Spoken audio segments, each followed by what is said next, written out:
생애빛 세미나에 오신 것을 진심으로 환영합니다.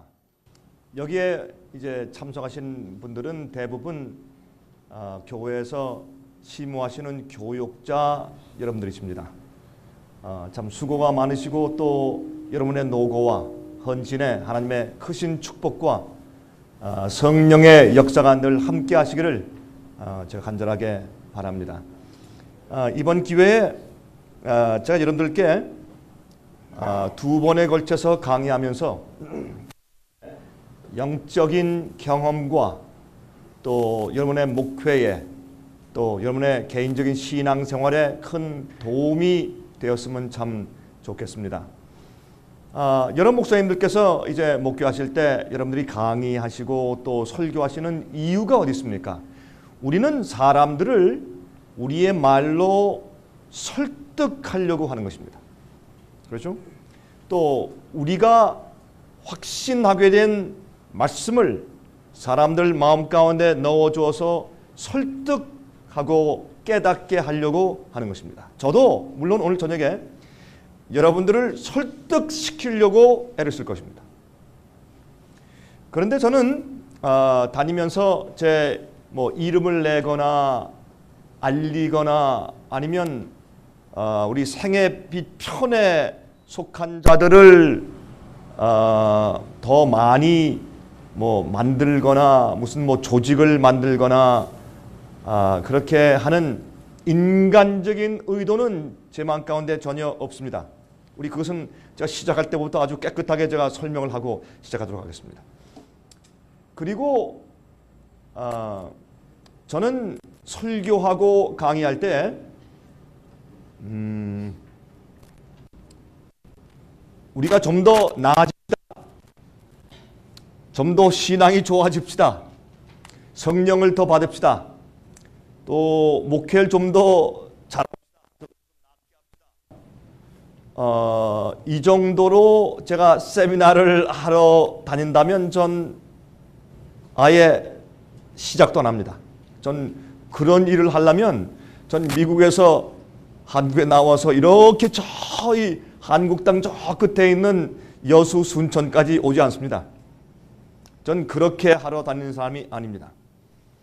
저는 적어도 여러분들이 제 얘기를 들으시면서 어떻게 생각하실지 모르지만 저는 적어도 오늘날 교회들이 대부분 잘못되어 있다고 믿는 사람입니다. 가르침과 행습과 예배드리는 형식에 있어서 잘못 가고 있다고 믿는 사람입니다. 성경의 진리를 이해하는 면에서 하나님의 말씀의 교리와 또 성경 말씀을 선포하는 많은 일에 있어서 하나님의 뜻대로 하지 아니하고 인간적인 신학과 논리에 따라서 많은 경우에 잘못된 길을 가거나 잘못 가르쳐지고 있다고 저는 믿습니다.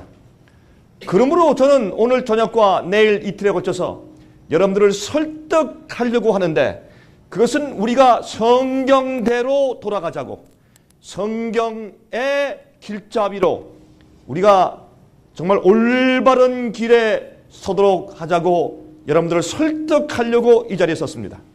제가 그렇게 하지 않으면 제가 이렇게 시간을 내서 와서 여러분들에게 이렇게 강의하지 않습니다. 저는 그저 여러분들을 조금 그저 도와드리고 여러분의 성경 말씀을 연구하는데 좀 거들어드리고 도와드리기 위해서 제가 온 것이 아닌 것을 제가 분명히 밝히겠습니다. 여러분들이 제 의견에 동의하시든지 동의하시지 않든지 제 강의를 들으시고 그거 옳다라고 생각하시든지 아니면 받지 않으시든지 그것은 여러분의 자유입니다. 여러분들은 다 목사님들이고 또 교육하시고 영혼들을 책임진 분들이신데 여러분들이 제가 얘기한다고 무조건 그냥 맹목적으로 받아들이실 그런 분들도 아니시니까 그러니까 여러분들도 제 얘기를 들으시면서 분석하실 것이 아닙니까? 이것이 성경적인가 아닌가? 또 성령께서 지금 이 강의에 역사하시는가 아니한가? 이게 다른 영인가 하나님의 영인가를 기도하신 마음으로 들으실 거 아니겠습니까? 그래서 여러분들 마음대로 선택하시기를 바랍니다. 그러나 저는 이렇게 생각합니다. 예수님께서 이 땅에 초림하셨을 때 하나님께서 보내신 종이 있었는데 그의 이름은 침례 요한이었습니다. 다 믿는 자들이었습니다. 다 유대인들이었습니다. 그들은 성소를 가지고 있었고 성경을 가지고 있었고 그들은 구원의 논리를 가지고 있었습니다. 그리고 그들은 성막은 물론이요 사람들이 와서 예배드리는 회당들을 가지고 있었습니다. 그들은 대제사장이 있었고 제사장들이 있었습니다. 랍비들이 있었고 바리새인들이 있었습니다. 여러분, 그들은 하나님을 진실되게 믿는 사람들이었습니다. 자기들 나름대로 율법주의였으나 그러나 믿는 자들이었습니다. 침례 요한이 섰을 때에 그의 별명은 광야에서 외치는 소리였습니다. 그 참 이상하죠? 하나님께서 보내신 종이면 예루살렘에서 외치는 소리가 되었어야 될 거 아닙니까? 그런데 왜 그의 별명이, 그의 이름이 참 이상하게 광야에서 외치는 소리입니까? 그것은 그 당시의 교회에서, 그 당시의 교회 본부에서 설교하지 못하게 막고 쫓았습니다.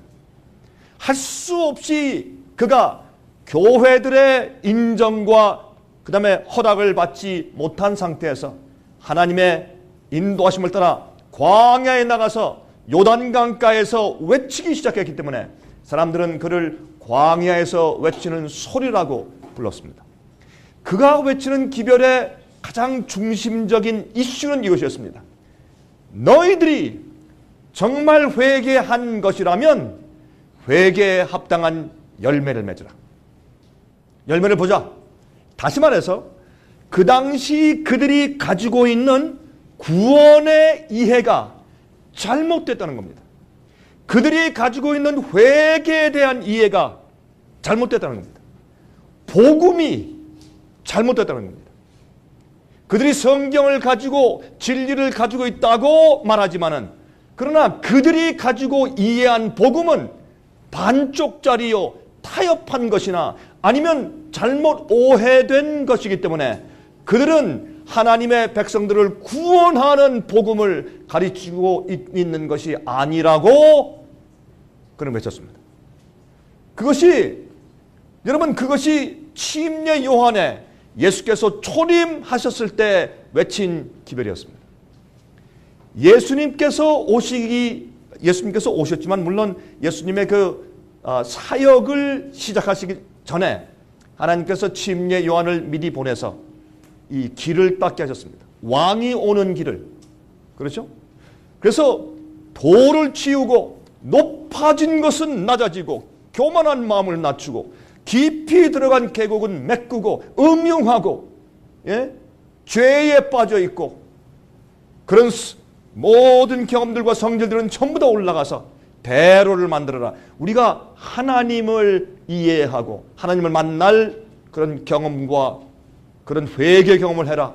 그래서 이제 메시아가 오시는 길을 닦기 위해서 주께서 보내신 종, 태어날 때부터 기적적으로 태어나게 하시고 광야에서 성령께서 특별히 교육시킨 종이 올라와서 한 얘기는 그 당시에 복음이 잘못됐다는 겁니다. 예수께서 두 번째 오시기 전에 이 세상에 하나님께서 또 다른 침례 요한들을 보내셔야 합니다. 저는 그렇게 믿습니다. 여러분들이 저와 함께 동의하시든지 말든지 그것은 여러분들의 자유입니다. 그러나 분명히 성경은 마지막 시대에도 예수께서 첫 번째 오시기 전에 오시는 길을 예비하는 주의 종을 보내신 것처럼 그때는 한 나라였습니다. 적은 민족이었습니다. 그러나 예수께서 두 번째 이 세상에 오실 때, 첫 번째 오실 땐 죄인들을 구하기 위해서 오셨지만은 두 번째 재림하실 때는 심판주로 오시고 왕으로 오시고 주님께서 이 나라들을 판단하기 위해서 오실 때, 의인들을 데리러 오실 때, 처음엔 죄인들을 위해서 오셨으나 예수님께서 두 번째 나타나실 때는 죄와 상관이 없는 자들을 데리러 오신다고 성경은 분명히 말씀하고 있습니다. 그러할 때에도 주님께서 마지막 시대에 예수께서 오시는 재강림의 길을 대로를 예비하는 주의 종들이 생겨야 합니다. 그들을 마지막 시대 침례 요한들이라고 우리가 부를 수 있는 것입니다. 저는 그렇게 믿습니다.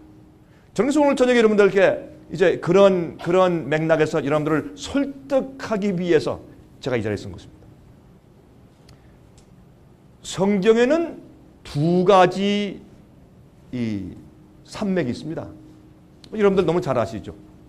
한 가지는 예언이고 또 한 가지는 복음입니다. 복음은 하나님께서 우리를 어떻게 구원하시는가라는 방법을 제시해 보여주시는 것입니다. 그래서 하나님께서는 복음을 통해서 인류를 구원하시죠. 그래서 복음은 우리를 구원하시는, 믿는 자들을 구원하시는 하나님의 파워다. 그렇게 로마서 1장 16절은 저는 우리한테 설명하십니다. 그래서 복음은 기쁜 소식, 좋은 소식, 주님께서 우리를 위해 십자가에 돌아가셨다. 그건 반쪽입니다. 그러나 복음은 우리가 그 복음을 듣고 믿고 우리 마음은 열고 받아들이면 그 복음은 하나님께서 우리를 위해서 구원을 이루어 놓으신 기쁜 소식일 뿐더러 우리 속에 들어와서 나를 변화시키시고 거룩하게 하시고 죄와 상관없이 하시고 또한 나를 거룩한 나라에 합당하게 만드시는 내 영혼을 구원하시는 파워, 하나님의 능력이 된다고 그렇게 성경은 선포하고 있습니다. 그 다음에 예언이 있는데 이 예언은 복음을 통해서 하나님을 아는 자들이, 이 예언은 복음을 이해하지 못하고 경험하지 못한 자들에겐 예언은 아무 쓸데없는 것입니다. 뭐 점쟁이도 아니고 복음을 모르고 체험하지 못하고 주님을 잘 알지 못하고 예언만 잘 안다면 저기 서울에 올라가서 종로 3가에서 요만한 거 펴놓고 사주팔자를 보죠. 그렇죠? 복음을 이해하지 못한 사람은 예언이 아무 소용이 없고 그것은 말짱할 것입니다. 그런 계시들을 아는 지식들은 우리가 아무런 도움이 되지 않는 것입니다. 그러므로 복음이 똑바로 가르쳐지고 이해되지 않는 교회에서 예언을 강의하고 사람들에게 예언을 깨닫게 하는 그것은 귀신의 장난입니다. 여러분, 저는 이 문제에서 분명히 제가 얘기하고 싶습니다. 왜냐하면 그래서 여러분 이 마지막 시대에 대한 그 경고기를 하나님께서 천사를 통해서 외치실 때 어떻게 바벨론이 마지막 교회들이 귀신의 처소가 되었다. 가증한 새들이 모이는 것이 되었다. 그 바벨론에서 나오라. 그 죄에 참여하지 말고 그 받을 재앙을 받지 말아라. 그렇게 강력하게 기별을 주시고 있습니다. 옛날 침례 요한도 어떻게 했습니까? 믿는 자들이 다 와서 회개하라고 그랬습니다. 회개에 합당한 열매를 맺으라고 그랬습니다. 저는 그렇게 믿습니다. 지금도 마찬가지입니다. 제가 기도하는 것은 여기에 참석하신 여러분들은, 여러 교역자 여러분들이시요, 여러분들은 마지막 시대 침례 요한들이 되셔야 합니다. 여러분들의 교회에 개척하실 때 5명에서 50명 되고 500명 되고 큰 교회가 되고 큰 교회를 짓고 이 지역에서 가장 인기 있고 이름난 목사가 되고 그렇게 된다면 잘하셨습니다. 축하합니다. 그럼 그거 다 합니다. 하나님께서 심판하십니다. 우리가 맡긴 영혼들을 구원하는 참된 목자가 되지 아니하고 인기 없고 교인들 숫자 늘리고 헌금 숫자 늘리고 교회 늘렸을 때에 여러분과 제게 오는 하나님의 보상이 무엇입니까? 아무것도 없습니다. 말짱할 겁니다. 하나님께서 우리를 너 싹군 아니고 내 종이야, 내가 적은 일에 충성했으니 내가 너에게 큰 것으로 준다고 말씀하시는 그 보상은 우리가 하나님 뜻 뜻대로 가르치고 영혼들을 정말 회개시키고 구원하고 거듭나게 하며 복음으로 변화되게 만들어서 거룩한 천사와 영원히 살 수 있는 자로 만들어주는 주님의 도구가 되는 것입니다. 그런 다음에 이런 복음이 똑바로 전해진 다음에 어떤 때는 복음을 똑바로 전할 때 인기가 없습니다. 똑바른 복음을 전했을 때 침례하는 목잘라 죽임당했습니다. 혹시 마지막 시대도 혹시 또 그럴지 모르겠네요. 그렇죠? 자, 그런데 그럼 예언이 무엇이냐? 예언은 이렇게 하나님의 뜻대로 올바른 복음을 가지고 올바로 사는 사람을 하나님께서 앞에 있는 위험, 함정, 또 마귀의 계략, 그렇죠? 또 마귀의 계획과 수단, 하나님께서 인도하시는 길, 누가 참 주님의 백성이며 누가 주의 백성이 아닌가, 눈에 보이는 것으로 판단하지 아니하고 주님의 예언의 길을 빛을 주심으로 주의 백성들을 올바른 길로 인도하시기 위해서 주신 것이 예언입니다.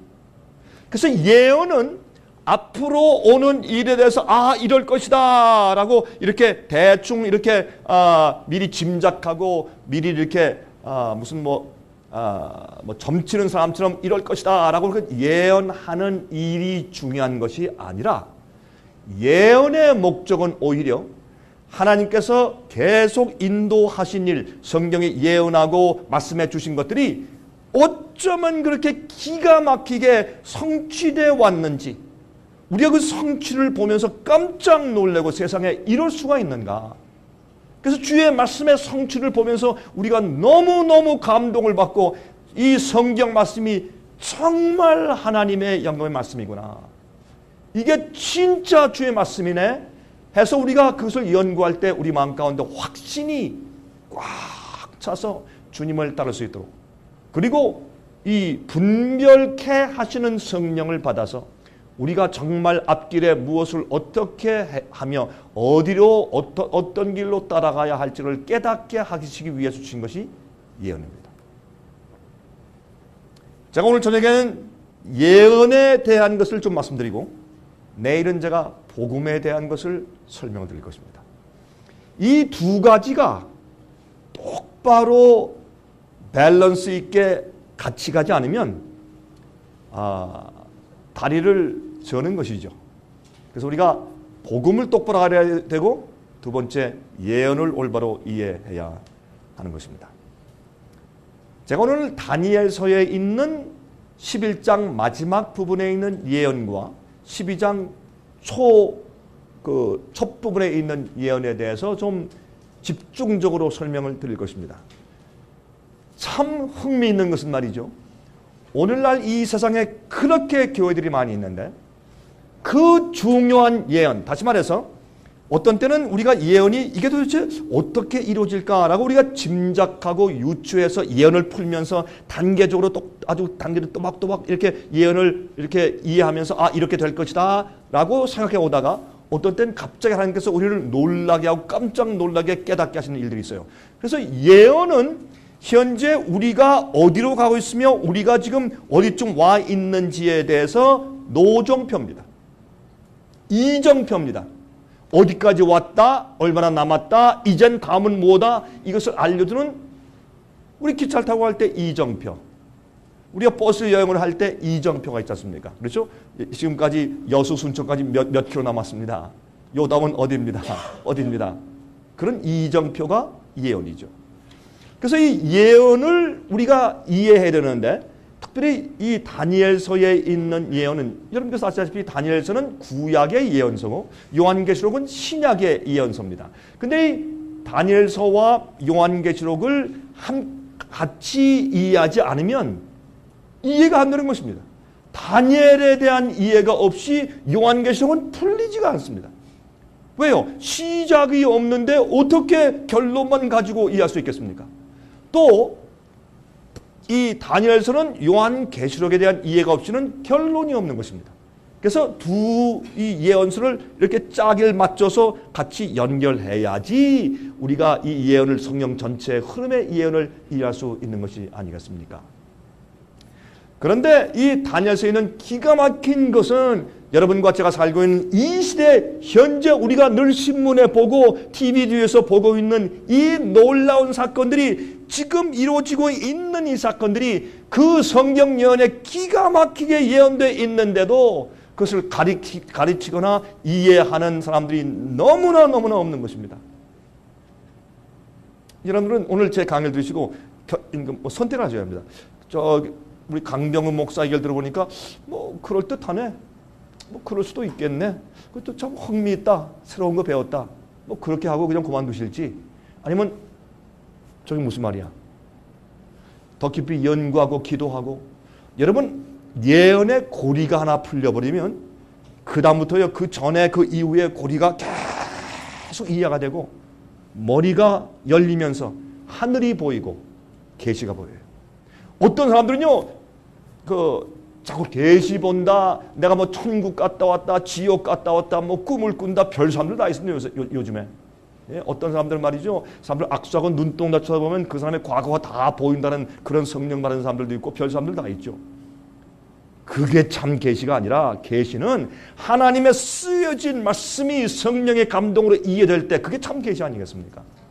그래서 오늘 우리가 그 계시를 오늘날 여러분과 제가 살고 있는 이 시대에 현재 이루어지고 있는 사건들을 설명한 계시를 우리가 한번 보자고 말이에요. 다니엘서에는 이야기들이 있고 예언들이 있습니다. 왜 그런가?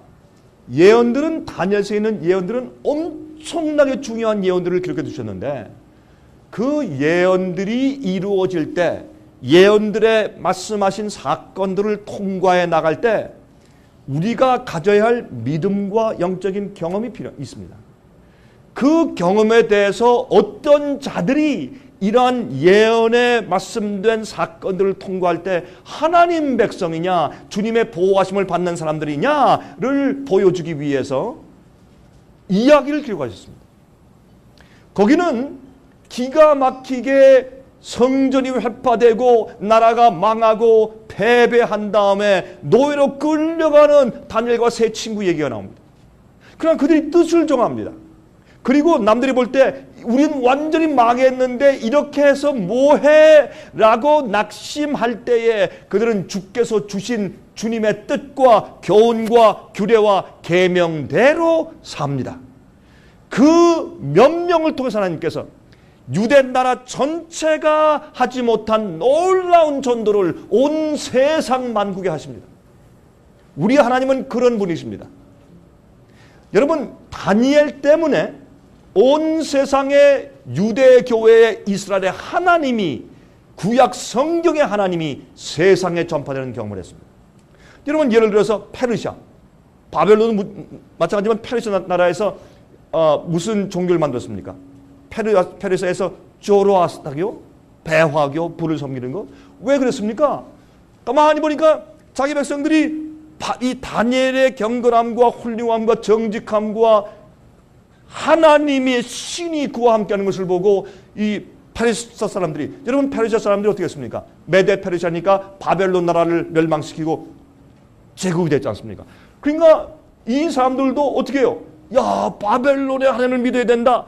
그래서 그들이 정치적으로 점령했으나 그들의 종교는 어떻게 해요? 유대 종교를 따라가기 시작했습니다. 왜?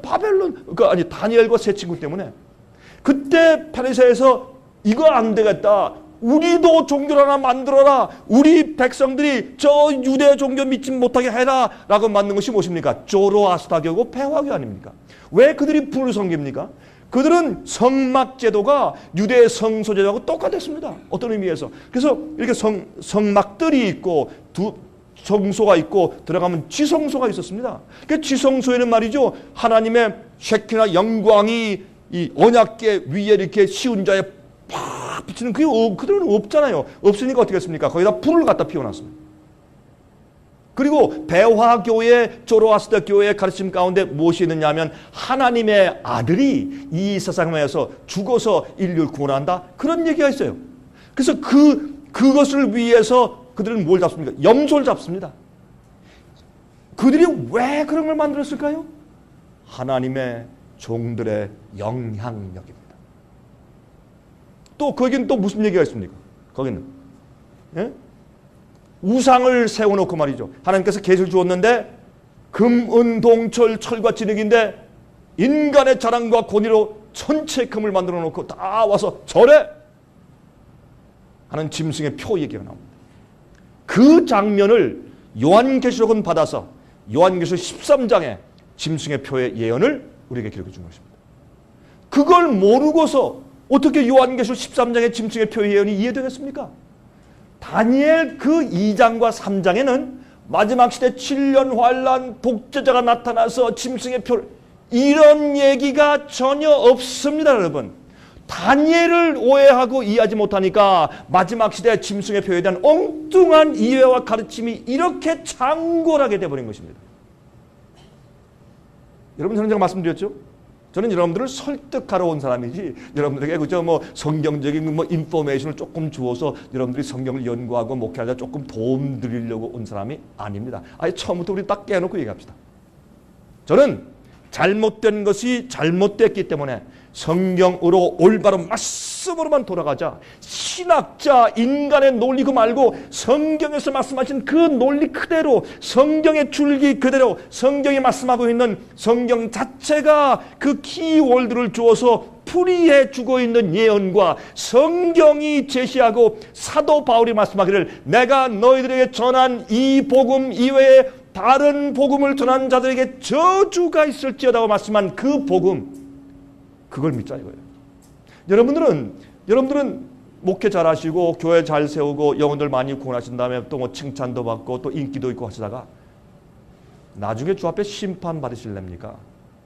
아니면 사람들에게 인기가 없더라도 하나님의 참 목자 되고 한 영혼을 데리고 할지라도 10 아니면 20명의 참된 영혼 알곡들을 만들어서 같이 하늘에 올라갈지라도 하나님께 보상받고 인정받는 참 목자가 되시기를 간절히 바랍니다. 그것이 우리가 살아야 할 길이 아니겠습니까? 거기에요. 하나님의 뜻대로 나 안 합니다. 절 못합니다. 왜 못해? 하나님의 계명에 절하지 말라 그랬으니까. 이런 자들, 그 자들이 목숨을 아끼지 않고 풀무불에 들어가니까 예수님께서 어떻게 해요? 명령하신 내 뜻대로 해라 라고 명령하신 주님께서 그 명령대로 목숨을 바치는 자를 버리시지 않는 얘기가 나옵니다. 풀무불에 딱 들어가니까 또 한 사람이 와서 서 있어요. 예수님께서 그들 가운데 계신 것입니다. 저것도 신의 아들 같다. 그 얘기가 기록되어 있어요. 여러분, 이 페르시아의 왕 이외에 아무도 섬기지 말아라. 일정 기간 동안에 그 명령을 듣고 알면서도 예루살렘을 위해서 하루에 계속해서 3번 기도할 때 문 닫고 기도할 수 있어요? 몰래? 그러나 그렇게 하면 남들이 볼 때 그거는 타협이고 비겁한 것이니까 그대로 문을 열고 계속 기도하다가 붙잡혀서 다니엘이 사자굴에 갔을 때 사자가 그를 물지 않습니다. 이런 얘기들은 다니엘서에 있는 사건들이 이루어질 때에 하나님의 백성들이 누구며 어떻게 해야 하는가, 어떤 자들일 것이다 라는 용기를 주시기 위해서 이야기와 다니엘서의 예언이 함께 어울려서 기록되어 있다 그 말입니다. 여러분들이시여, 적당히 그러나 내가 아는 한까지 그저 예수님 잘 믿고 예수님 잘 전하다가 가면 됩니다. 아닙니다. 그러면 성경을 뭐하러 주셨습니까? 성경 한 권만 아니면 몇 페이지만 주시지 66권의 방대함을 왜 주셨습니까? 하나님께서는 우리가 정말 양심적으로 말씀을 펴서 성령님 내게 가르쳐 주십시오. 내가 아직 모르는 것이 무엇입니까? 내게 아직 비춰주지 않은 빛이 어디 있습니까? 내가 거절하거나 무시하거나 게을리해서 아직 깨닫지 않은 빛이 혹 있습니까? 아버지, 나를 불쌍히 여기시고 나를 비춰주시고 가르쳐 주십시오. 나를 올바로 사람들을 인도하는 목자 삼으십시오. 이렇게 하지 아니한 우리가 시간을 낭비하고 진심으로 하나님의 영광과 명예만 위해서 살지 아니하고 나의 자랑을 위해 살고 더 쉽고 적당한 방법으로 살면서 이래도 되겠지라고 산 우리의 태도와 품성과 우리가 낭비한 시간 때문에 하나님께서 우리를 심판하실 것입니다. 잘못됐는데 내가 경험하기 때문에 옳다는 겁니다. 성경 말씀, 분명 깨끗한 성경 말씀의 제시보다 나의 경험이나 내가 받은 계시나 내가 본 꿈이나 나의 초자연적인 경험이 성경의 권위보다 그 위에 올라가 앉아 있는 것입니다. 오늘날 많은 믿는 자들이 그렇습니다.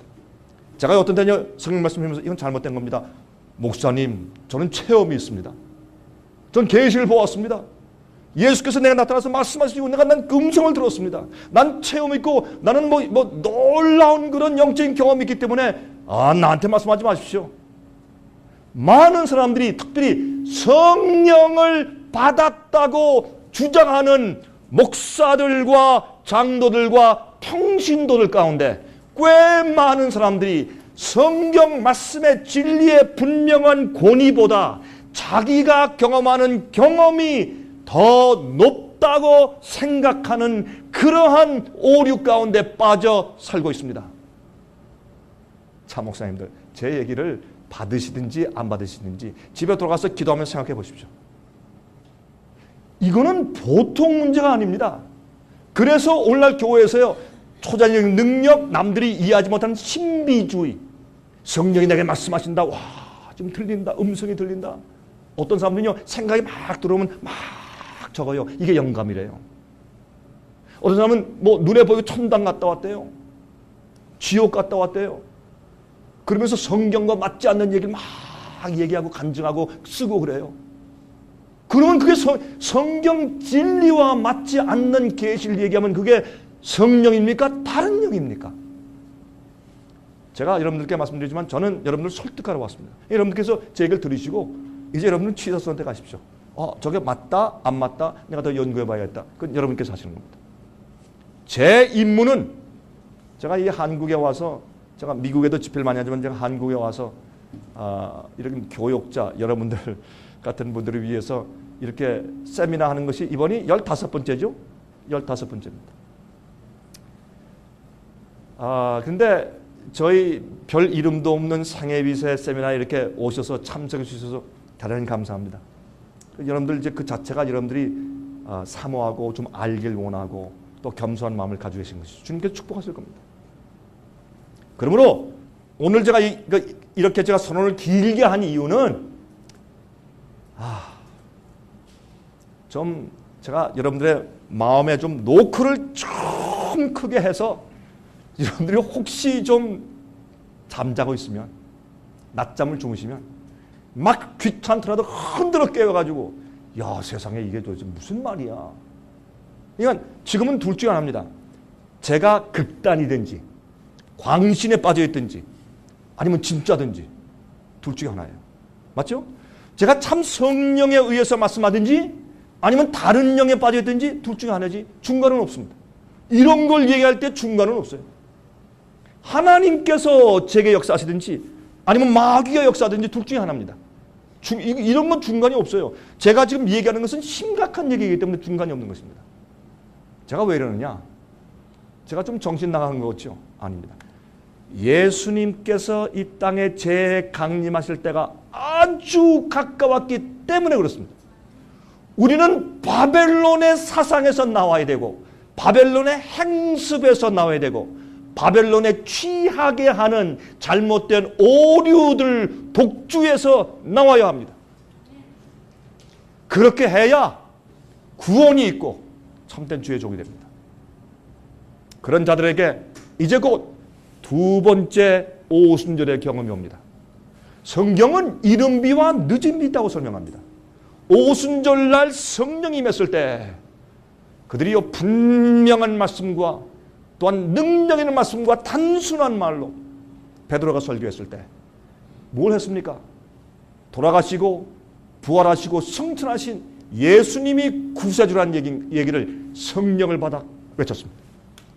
두 번째는 그렇게 뿌려진 복음이 열매 맺어서 어떻게 된 사람이 예수님의 재림 전에 인침받는 자들인지, 누가 참 열매이고 누가 쭉정인지, 하나님께서 지금 누구들을 모으시고 있는지, 마지막 시대 참된 여자의 남은 무리, 진짜 교회, 오늘날 이렇게 믿는 자들이 많고 교회도 많은데 그들이 다 주님의 백성이란 말입니까? 다 주님의 교회란 말입니까? 아닙니다. 성경은, 요한계시록은 큰 무리, 믿는 자를 큰 무리가 믿는 무리들, 적은 무리를 핍박해서 죽인다, 죽였다, 그렇게 예언합니다. 그게 중세의 역사입니다. 그러므로 하나님께서 마지막 시대에 어떻게 예비하시고 이끄시는지에 대해서 너무나 중요한 시대에 살고 있기 때문에 저는 하늘이 무너져도 여기에 대한 소명감이 하늘을 찌르기 때문에 제가 이렇게 외치는 것입니다. 그래서 주님 속교시기 때문에 이렇게 제가 말하고 다닙니다. 그래서 우리가 월간지를 만들고 책자를 만들고 우리가 인터넷 사업을 하고 인터넷 방송을 하고 그렇게 하는 것입니다. 자, 이제 제가 너무 많이 떠들었죠. 이러한 긴 서론은 우리가 시작할 때 필요하기 때문에 우리가 지금 현재 어디서 있으며 여기에 강병국이라는 사람이 와서 도대체 무슨 말을 짓거리려고 하는 것인가, 여러분들은 어떤 얘기를 들을 것인가 라는 기대에 대해서 우리가 분명한 좌표를 설정하기 위해서 제가 이렇게 좀 긴 설명을 드렸습니다. 성경에 예언된 현 세계 정세에 대해서 좀 설명을 좀 드리는데, 이제부터는 조금 간단하게 좀 짚어나갑니다. 이것을 제가 자세하게 디테일하게 설명을 드리려면 꽤 오랜 시간이 걸리기 때문에 이제부터는 제가 빨리 나가고 좀 짤막짤막하게 제가 끊어서 말씀을 드리겠습니다. 이렇게 하는 이유가, 이것을 제가 전부 다 강의를 하려고 하면 여러분들이 저와 함께 뭐 밤을 새시든지 뭐 그래야 할 테니까 저희들에게 이런 데 대한 DVD나 아니면 뭐 CD나 아니면 책이나 책자들 아니면 월간지가 재료로 많이 준비되어 있으니까 저는 여러분들에게 오늘 저녁에 자극을 드리는데 불과할 것입니다. 여러분들이 이제 자극을 드릴 테니까 여러분이 이제 그걸 보시고 난 다음에 야, 나 이거 정말 알고 싶다, 그렇게 하시면 나가시면서 여러분 그렇게 우리 직원들한테 얘기하세요. 그리고 이제 여러분들의 이름과 주소와 전화번호 적으시고 이메일 주소 적으시고 그다음에 이렇게 좀 필요한 것을 좀 얘기하세요. 그럼 써서 거기다 놓으십니다. 그렇게 해서 저희의 재료를 받으시면 충분히 개인적으로 연구하실 수 있게 될 것입니다. 제가 너무 빨리 나가고 어떤 것들은 충분하게 설명이 안 됐다 하더라도 그 뒤에 후속 조치로 충분한 자료가 있다는 것을 제가 말씀을 드리는 것입니다. 영국에 얼마 전에 놀라운 일이 아니죠. 큰 일이 하나 있었죠. 그렇죠? 로열 웨딩. 그렇죠? 이렇게 해서 윌리엄스 왕자와 캐서린 공주가 결혼식을 했습니다. 한 평민 여자가 왕자와 결혼해서 갑자기 왕족이 되었습니다. 그렇죠?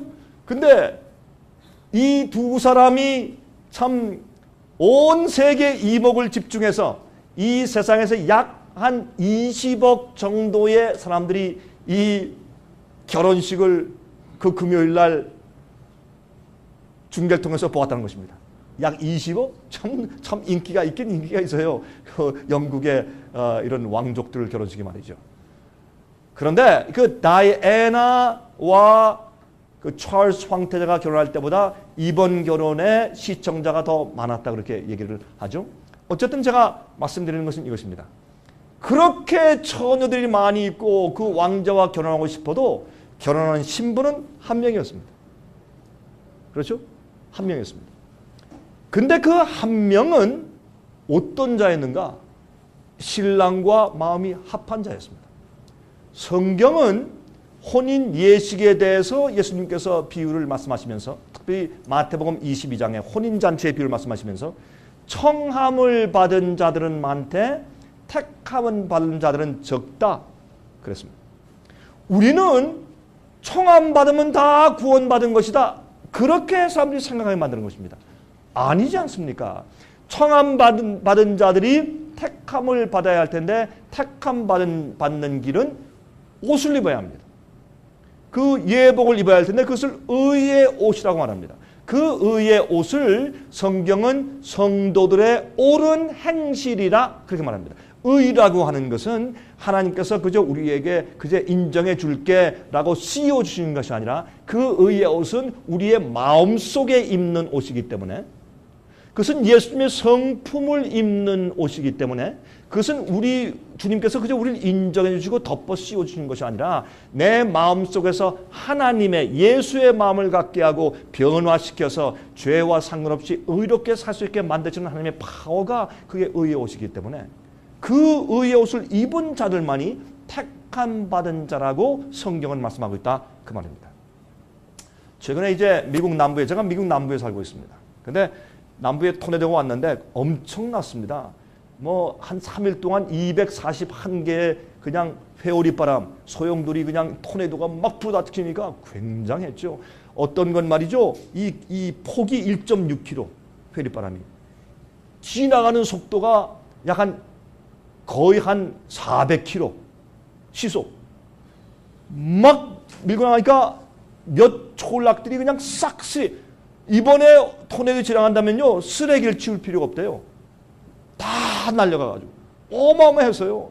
알라바마에서 어떤 집이 날아갔는데 50마일, 그러니까 다시 말해서 한 7, 80km 떨어진 조지아주에 떨어졌어요. 집이. 무시무시한 바람이었습니다. 자, 그런데 이 회오리바람이 꼭 제가 보니까 영화의 한 장면 같아요.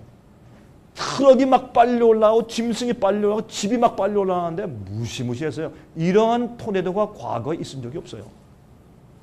바다에 있던 허리케인이 땅에 올라온 것 같아요. 뭐 한 번 지나가면 완전히 그 타원이 폐허가 되어버렸어요. 이렇게. 근데 이것을 EF5 토네이도라고 부릅니다. 이것은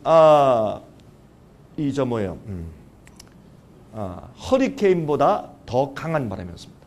일본 대지진 너무 잘 아시니까 제가 설명할 필요가 없죠. 그렇죠? 쓰나미 무시무시했죠. 제가 이 일본 대지진 나고 쓰나미 나기 바로 직전에 제가 일본에서 집회하고 있었습니다. 일본에서 집회하고 끝난 다음에 참 그들과 작별 인사하고 돌아왔는데 대지진이 났습니다. 저는 거기에 완전히 갇힐 뻔했습니다. 참 주님의 은혜에 감사하죠. 원전 폭발. 요즘에 일본 수상이 뭐라고 하겠습니까? 이제 고백하기를 처음부터 후쿠시마 그 원전의 1호기, 2호기, 3호기가 멜트다운 되고 폭발 다 처음부터 사실 됐었습니다. 라는 것을 솔직히 인정하고 발표했죠. 그러면 그때부터 올라간 방사능 물질인 이거 어떻게 할 거예요? 어디 갔어요? 그 수백 톤의 그 물들과 오염물질들은 어디로 갔어요? 그럼 그게 앞으로 어떻게 될 거예요?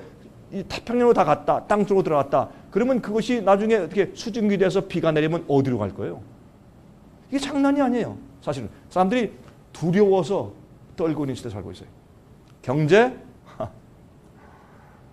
여러분, 이 세상의 경제가 하나죠. 곧 미국의 경제는 망합니다. 이 유럽의 경제도 망합니다. 한국 경제도 망합니다. 세상 경제가 망합니다. 그리고 이 세상에 새로운 체제가 들어섭니다. 그렇게 되는 일이 얼마 남지 않았습니다. 세상의 경제가 하나이기 때문에 세상을 자기 마음대로 움직이는 아주 이상한 음모 세력이 그 뒤에 있습니다. 이렇게 될 수가 없습니다. 영어로 이런 것을 뭐라고 합니까? orchestrated. 마치 오케스트라 하는 것처럼 전부 다 작전을 다 짜서 이루어지는 것이다.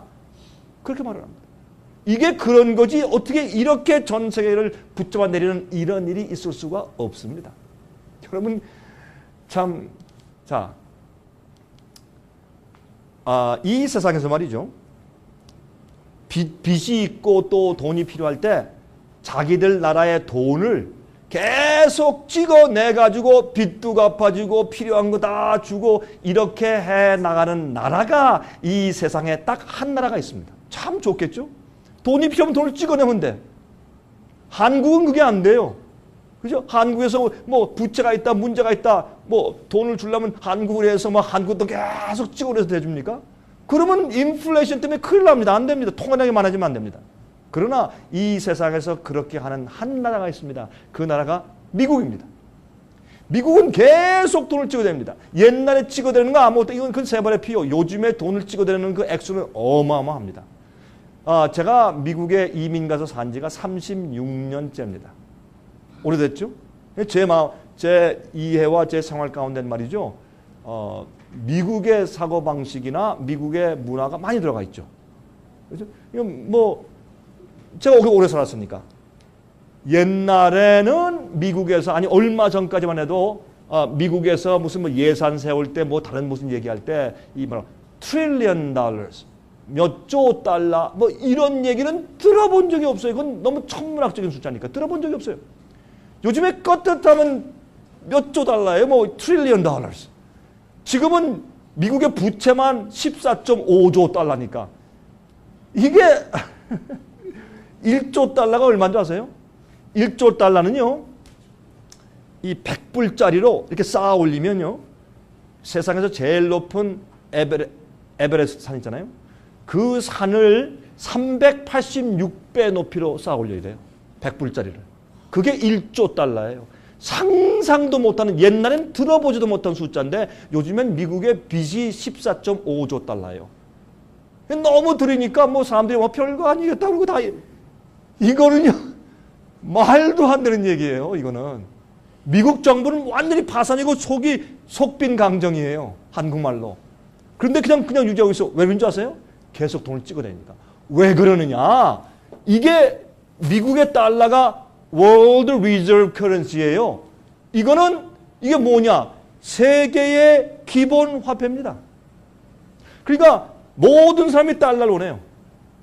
마피아도 달러를 원하고 마약단도 달러를 원하고 각 나라도 외환 보유를 채울 때 달러를 원해요. 전부 달러를 원해요. 그러니까 달러 계속 찍어도 이게 돼요. 이 미국만 아니라 모든 세상에 달러를 원하니까. 그래서 계속 달러를 찍어서 지금까지 이렇게 해온 겁니다. 여러분이죠. 이거는 처음부터 하지 말았어야 합니다. 여러분의 1년의 인컴이 1년의 수입이 5천만 원인데 여러분의 빚이 7천만 원입니다. 그럼 여러분은 빵꾸난 사람입니다. 여러분 파산 신고를 내야 합니다. 지금 미국이 그렇습니다. 그러나 잘 나가는 것이 왜요? 잘 나가지 않죠. 굉장히 어렵지만 잘 나가는 것처럼 보이는 것이 이 문제입니다. 요즘에 이 브릭스 나라들이 모여서 회담했습니다. 이거 중도 개발 국가죠. 이 첫 글자를 땄지 않습니까? 브라질, 러시아, 인도, 중국, 남아공.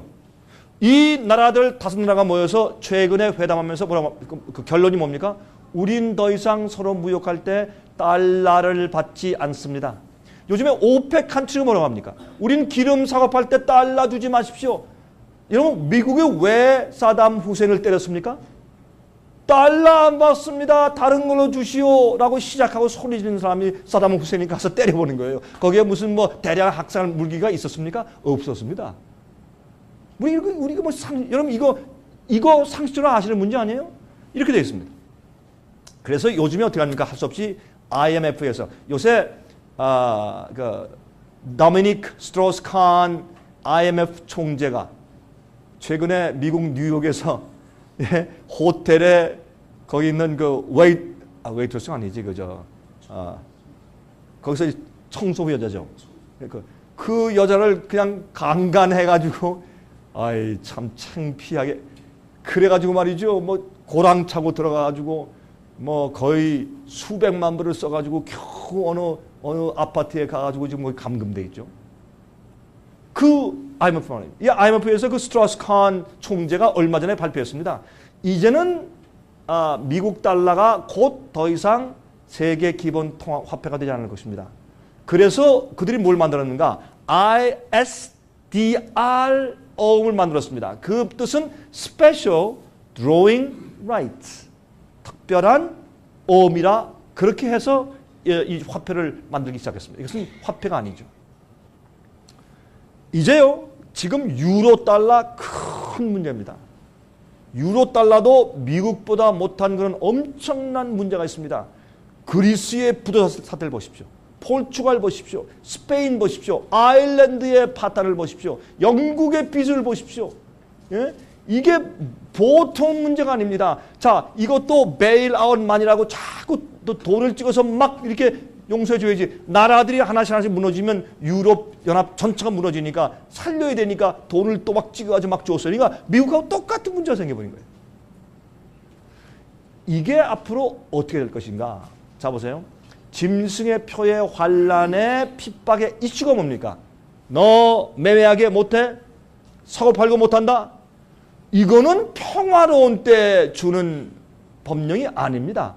아주 어려울 때, 먹고 살기 힘들 때, 그때 내리는 명령입니다. 우리가 잘 살고 평화롭고, 뭐 우리 앞마당에 먹을 거 많이 있고, 뭐 쌀 많이 있을 땐 말이죠. 그런 거, 너 이거 이리 따라해? 안 따라해? 그러면 너 사고 팔고 못해? 너 굶어 죽어? 그러면 별일 다 봤네. 마음대로 하시오. 나 뭐 우리 뭐 아파트에 우리 먹을 거 다 있고 다 문제 없으니까 마음대로 하시오. 그럴 거예요. 그러므로 짐승의 표에 환란은 사람들이 죽게 되었을 때 내리는 거예요. 그러면 이 일은 무슨 문제로 시작합니까? 경제적인 파탄으로 시작해요. 그리고 이 뒤에 또 이것을 이용해서 세상을 하나로 만드는 교황권이 노리고 있어요. 이 얘기는 성경에서 너무 분명해요.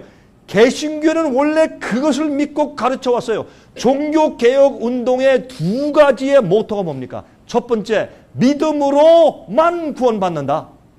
행함으로 공로가 아니다. 그거 아닙니까? 두 번째가 뭐예요? 교황권이 적그리스도예요. 죄의 사람이다. 성경이 예언하는 짐승의 정체가 로마 교황이요 라는 두 가지 모토를 가지고 시작한 것이 종교개혁이 아닙니까? 예? 그런데 오늘날 개신교회가 그래서 종교개혁했는데 오늘날 개신교회가 교황권에 대해서 이해하고 666 이해하고 짐승의 표를 이해하고 적그리스도와 그 다음에 예? 죄의 사람에 대한 정체를 이해하고 똑바로 가르치는 개신교회 교파가 어디 있습니까? 솔직히 그거 없어졌어요. 왜요? 영어로 infiltration, 스파이들이 들어왔어요. 전부 뒤집어 놨어요. 신학교의 가르침을 뒤집어 놓고 교수들을 뒤집어 놓고 그것을 우리는 옛날부터 제수잇의 활동이라는 것을 너무 잘 알고 있습니다. 그들은 각 도서관에 들어가서 이렇게 도포를 입고 들어가서 이제 옛날 그런 기가 막힌 책들을 전부 꺼내서 다 품속에 넣고 나가서 불질러서 태우는 것을 우리가 역사에서 잘 아는 것입니다. 세상의 가르침이 뒤집혔어요. 교회의 예언에 대한 이해가 뒤집혔어요. 여러분 문제가 생겼어요. 여러분 제가 말씀드리잖아요. 저는 여러분들 설득하러 온 사람이지 여러분에게 조금 도움 드리러 온 사람이 아니에요. 저 그런 거 하려면 저는 이렇게 안 해요. 좀 뭐하러 제가 비행기 타고 다니면서 뭐 제 돈 팔고 다니면서 이렇게 해요. 그건 쓸데없는 짓이요. 전 그런데 아무런 제가 관심이 없는 사람이에요. 그래서 여러분들은 오늘 제 강의를 들으시고 돌아가셔서 기도하세요. 하나님이시여, 이게 성경적입니까 아닙니까? 성경적이 아니다? 버리십시오. 다신 듣지 마세요. 그냥 쓰레기통에 버리세요. 뭐 그러시면 돼요. 누가 뭐라고 합니까? 그러면 마음대로 하시면 되지. 그러나 적어도 이때에 이런 음성이 예수님께서 곧 재강림하시는 이때에 굉장히 중요한 이슈다. 그럼 깨어나세요. 그리고 연구하세요. 연구하세요. 때가 되었어요. 누가복음 21장 28절 이런 일이 되기를 시작하거든 일어나 머리를 들라 너희 구속이 가까웠느니라 하시더라. 현 중동 사태를 이제 보겠습니다. 애굽에서 이집트에서 그냥 폭동이 일어났죠. 야, 이상한 일이죠. 어떻게 갑자기 폭동이 일어나요? 그리고 현 정부가 무바라크 씨가 하야하고 무너졌어요. 그리고 그 제스민 운동이 민주화 운동으로 탈바꿈하더니 정권이 바뀌어요. 그런데 어떻게 해요? 강력 극보수파 이슬람이 온건파 이슬람으로 바뀌어요. 야, 이상해요. 세계 정부가 그들을 쉽게 이렇게 다루고서 고분고분이 따라올 수 있는 정부로 뒤바뀌어요. 이상한 일이에요. 어떻게 이런 일이 생겨요? 이 뒤에 그들의 계획이 없다고요? 우연히 일어났다고요? 여러분 그렇게 믿으십니까? 우연한 사건이라면 그거는 뭐가 지성적으로 문제가 있는 사람이죠. 이걸 우연한 어떤 사건으로 본다면 예언된 사건이요. 예언의 성취란 말입니다. 튜니지아에서 시작됐죠. 그렇죠? 리비아 보십시오. 놀랍죠. 가다피가 지금 죽을 지경에 놓여있죠. 이게 또 번지는데 어디요? 요르단, 그렇죠? 바레인, 시리아, 쿠웨이트,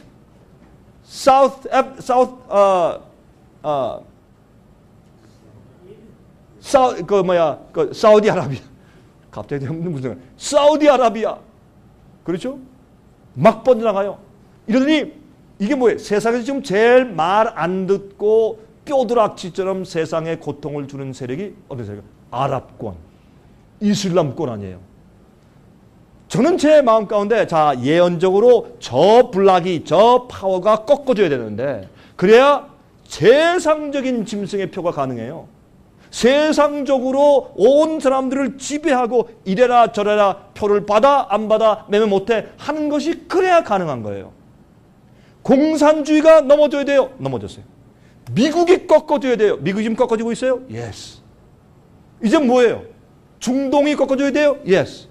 그래야 뭐가 돼요? 세상에 대한 지배가 가능해요. 이게 그냥 우연히 생긴다고요? 성경 예언의 성취란 말이에요. 그래서 정말 성경을 올바로 보는 눈을 가지고 있는 사람만이 이해할 수 있게 성경은 암호로 기록되어 있다. 그 말입니다. 자, 도대체 지금 세상에서 무슨 일이 일어나고 있는 것인가?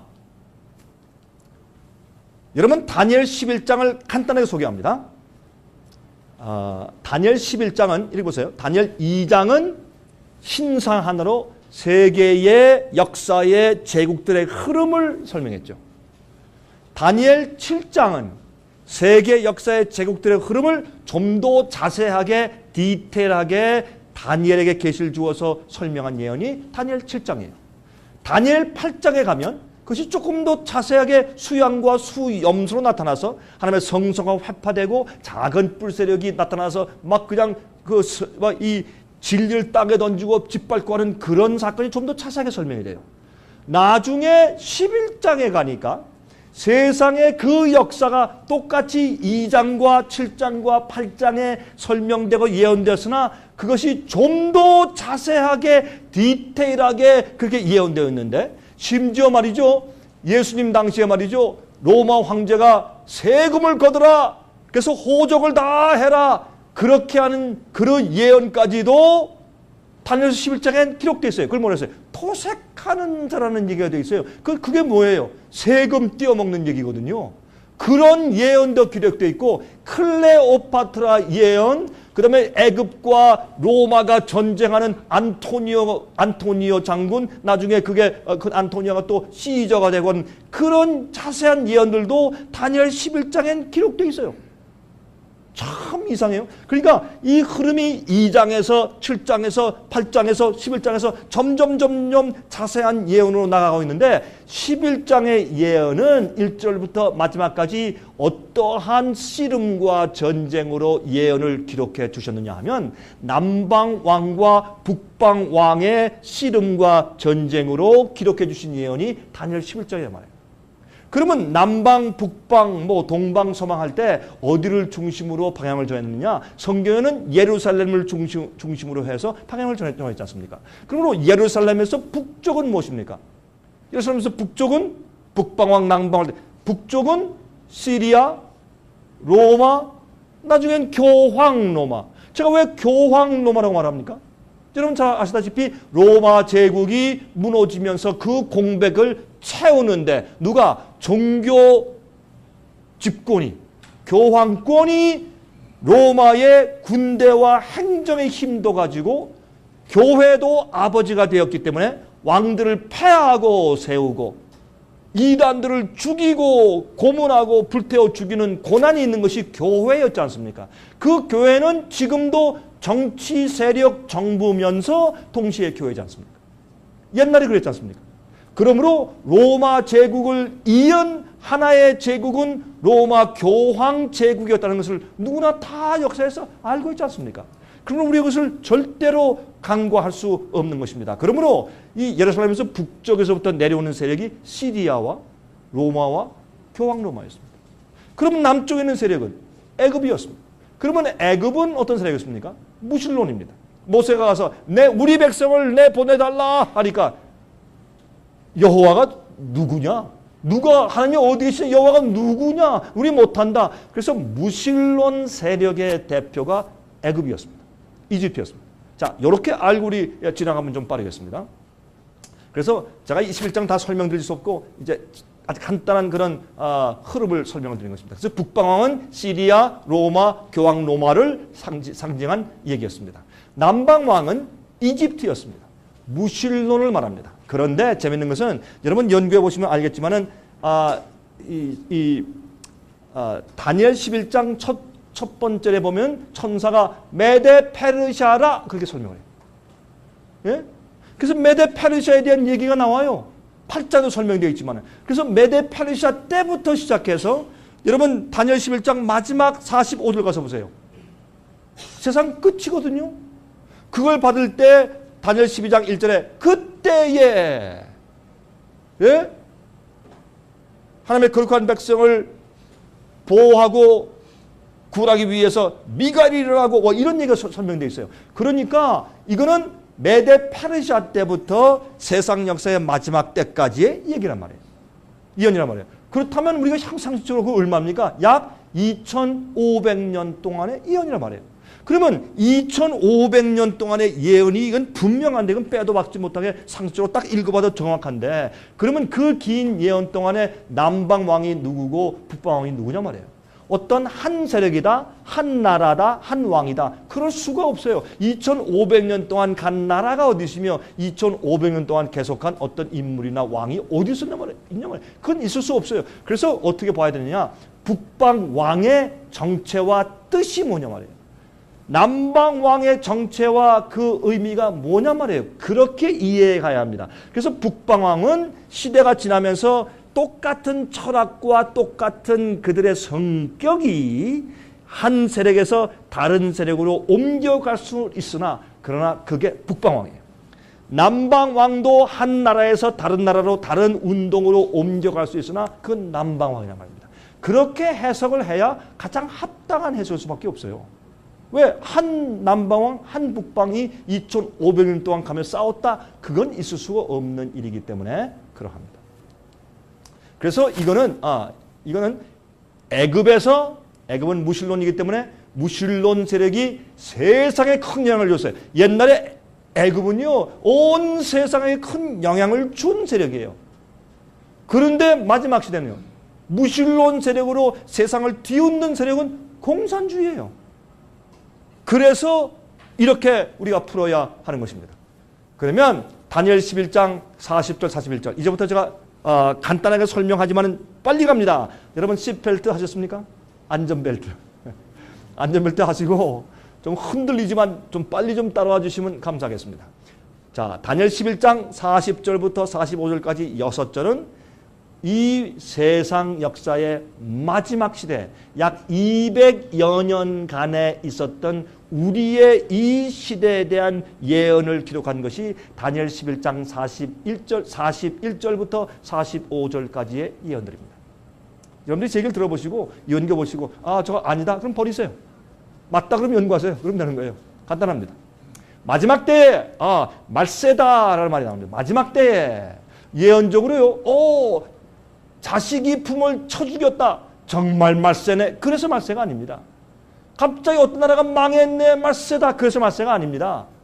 예? 교회 어떤 교회가 저렇게 타락했네. 정말 말세긴 말세야. 그래서 말세가 아니라 성경은 남방왕이 북방왕을 찌를 때부터 성경은 예언적으로 말세고 마지막 때다. 그렇게 지목했단 말이에요. 그러면 남방왕이 무실론 세력이 북방왕인 교황권 세력을 찌른 그 다니엘 11장 예언이 쭉 나가다가 마지막 때가 딱 되었을 때 무실론 세력이 북방왕을 찌른 사건이 있었느냐 말이에요. 있었거든요. 불란서의 혁명 세력인 나폴레옹 세력이 그의 밑에 있는 장군 버티어 장군이 말이죠. 1798년도에 교황청에 들어가서 그렇죠? 피우스 6세인 교황을 붙잡아가지고 말에 태워가지고 그다음에 불란서에 가서 3개월 동안 감옥에 가뒀다가 거기서 옥사시켜 죽었습니다.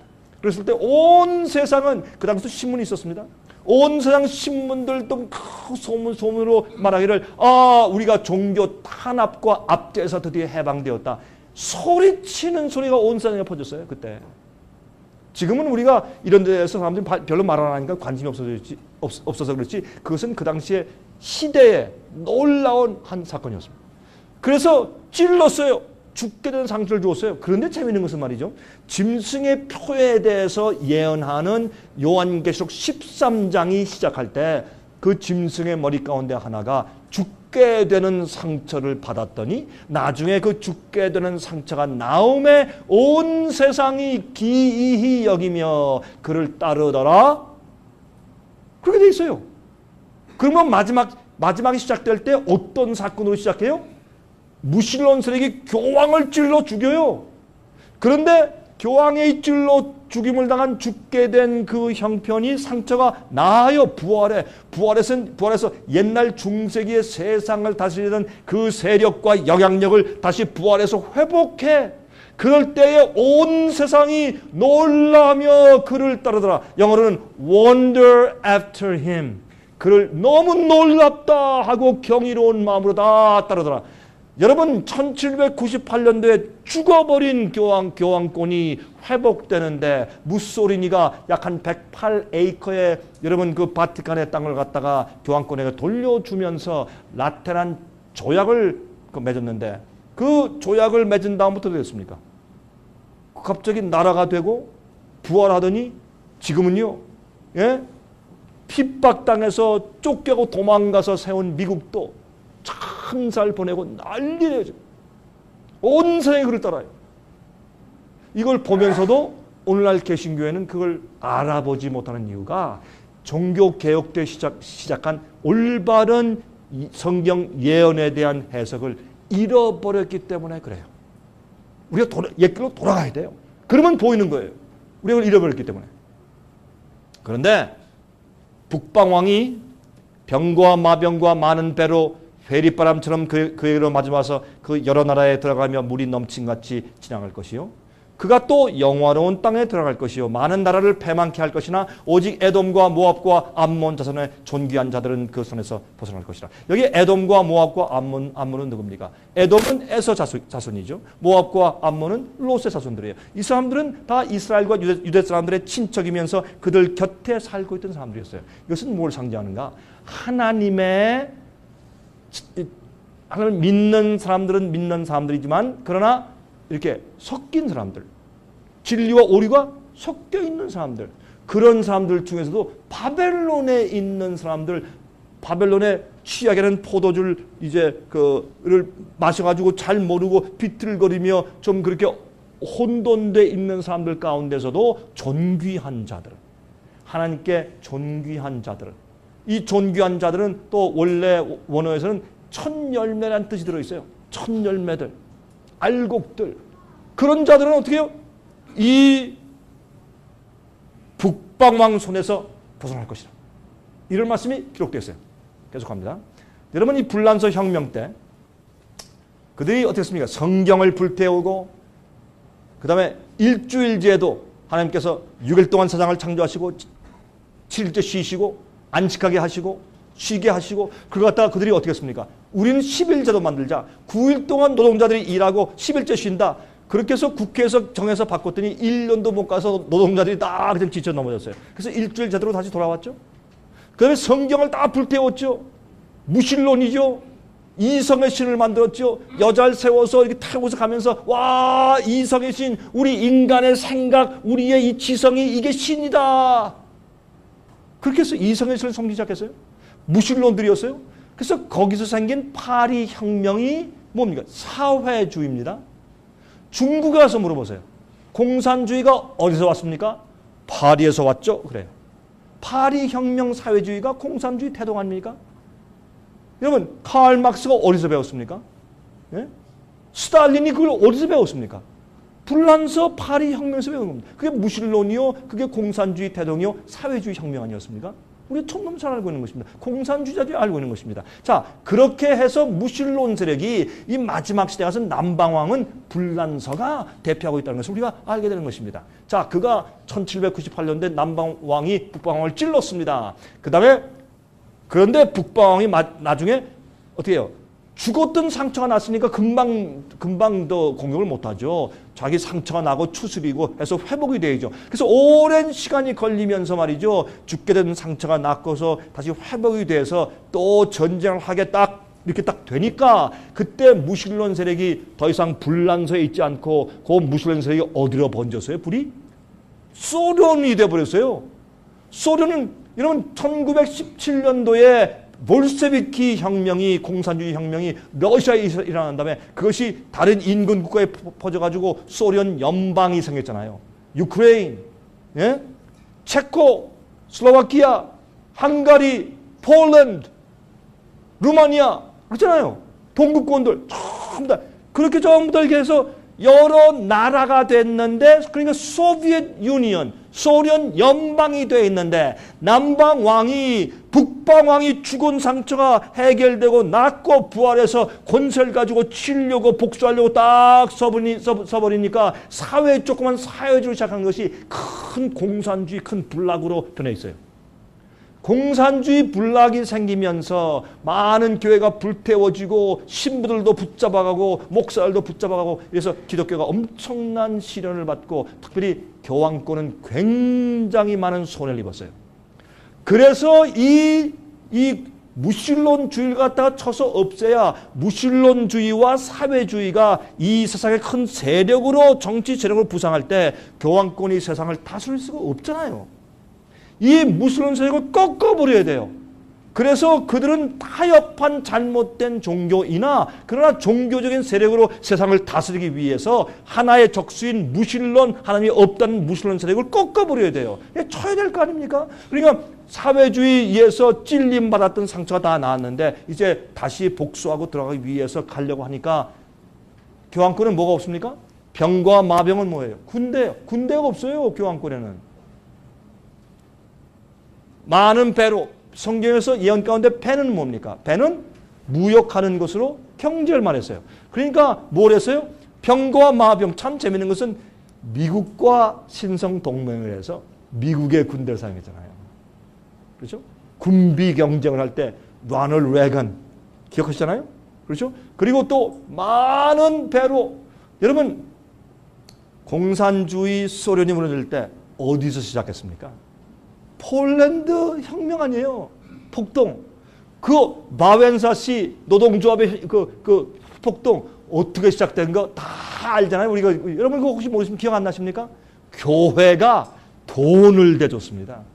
미국의 CIA가 교회를 통해서 돈을 대줬습니다. 그래가지고 민주화 폭동이 일어났습니다. 어디에서? 공산주의인 폴란드 나라에서.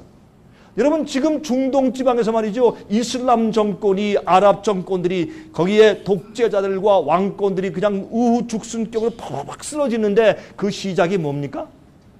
미국 CIA가, 바티칸이 뒤에서 대준 돈입니다. 그 불만, 왜냐하면 중동 지방에 뭐가 있습니까? 이 청년 실업이 그냥 뭐 20%, 25%, 30% 청년 실업률이 막 올라가고 먹을 게 없어요. 빵값이 막 올라가고 살 수가 없어요. 민중들이 불만이 있을 때 그 뒤에 돈을 대줘가지고 뭘 일으켰습니까? 폭동을 일으켰어요. 그걸 민주화 운동으로 만들었어요. 제스민 운동. 그냥 정권들이 막 쓰러져. 그래서 어떻게 말 안 듣고 저 힘든 이슬람 세력도 꺾어버려야 교황권이 세상을 지배하잖아요. 중세기 때 한 것처럼. 그래서 짐승의 우상이 뭔지 아세요? 영어로 image of the beast. 여러분 상식으로 생각 좀 해보세요. 짐승의 우상은 짐승의 표상, 짐승의 형상이에요. 우리가 말할 때 예수의 형상? 그러면 짐승의 우상이지만 그걸 똑바로 번역하면 짐승의 형상이에요. 짐승은 다니엘과 요한계시록에서 로마 교황권이에요. 여러분 그 짐승을 로마 교황권이 아니다? 아닌 것을 증명해 와 보세요. 성경을요, 내가 마음대로 푸는 거 아니에요. 성경에서 쭉 줄기가 내려와요. 성경에 대한 해석이 이미 다 있어요. 그걸 쭉 내려서 그 합리적으로 풀어야지 말이죠. 갑자기 짐승이 뭐 빨간 짐승이기 때문에 이건 공산주의래. 왜? 공산주의 국기가 빨가니까. 이건 여러분 말도 안 되는 얘기 그렇게 하면 안 돼요. 성경에 있는 성경이 설명해주고 성경이 풀어주는 열쇠를 가지고 풀어야 돼요. 그게 얼마인지 있으니까 성경에서도 말하고 있잖아요. 누번에서 하니까 왕이여 당신이 금물입니다. 그 다음에 메드페레샤입니다. 그보다 더 못한 나라가 일어나지만 굉장히 강할 것입니다. 신속할 것입니다. 이렇게 다 천사 설명까지 다 해놨어요. 많은 것들 보면 성경의 열쇠가 이미 들어있어요. 그래서 뭐라고 말씀드립니까? 성경에는 여기서도 조금 저기서도 조금 할 것이라. 그래야 성경 말씀을 이해하지 않습니까? 성경 말씀이 방대한 것이죠. 자, 그래서 어떻게 해요? 북방왕이 미국 군대와 합친 것이죠. 근데 들어갈 때 회리바람처럼 토네이도, 예? 회리바람처럼 확 들어갔어요. 그에게로 마주와서 그 여러 나라에 참 이상해요. 남방왕을 치는데 단수가 아니라 복수예요. 여러 나라에 들어간대요. 물이 넘침같이 지나갈 것이요. 소련이 보니까 위성국가와 여러 나라가 합친 연합국이 아닙니까? 그러니까 성경 예언은 그때 상처가 나은 다음에 북방왕이 남방을 치러 갈 때는 한 나라가 아니라 여러 나라일 것이다. 얼마나 정확하냐 말이에요. 예? 자, 그가 또 그런 다음에 어디에 들어가요? 영화로운 땅에 들어갈 것이요. 많은 나라를 패망케 할 것이나 오직 에돔과 모압과 암몬 자손의 존귀한 자들은 그 손에서 벗어날 것이라. 여러분 보세요. 여기에 영화로운 땅은 누굽니까? 영화로운 땅은 미국입니다. 한마디로. 저희들의 자료를 받아가지고 연구해보세요. 한번 읽어보세요. 아, 이거 성경적으로 아니다? 버리세요. 간단해. 맞다? 받고 연구하세요. 그러면 되는 거예요. 여러분의 선택이에요. 왜 그러냐? 영화로운 땅은 이스라엘과 유대 땅이었습니다. 하나님께서 그들에게 적과 끓이고 흐르는 땅을 주셨어요. 아브라함에게 주셨어요. 아브라함에게 하나님께서 언약하실 때 두 가지를 언약했습니다. 많은 후손들이 있을 것을 언약하셨고 두 번째 땅을 줄 것을 언약하셨어요. 그게 창세기 15장부터 있는 아브라함 얘기예요. 하나님께서 그거 언약하셨습니다. 그렇죠? 근데 거기에서 하나님께서 주신 땅이 영화로운 땅이었어요. 그리고 그 땅을 중심으로 해서 선교 센터를 만들어서 온 세상에 복음을 전하기 위해서 제정하셨어요. 그런데 그들이 타락했어요. 왜 타락했느냐? 왜 메시아가 왔는데 메시아를 거절하고 십자가 못 박았느냐? 그들은 진리를 머리로만 알았지만은 진리로 거룩하게 되는 경험이 없었어요. 예수께서 말씀하기를 요한복음 17장 17절에 아버지시여 저들을 진리로 거룩하게 하옵소서. 아버지 말씀은 진리입니다.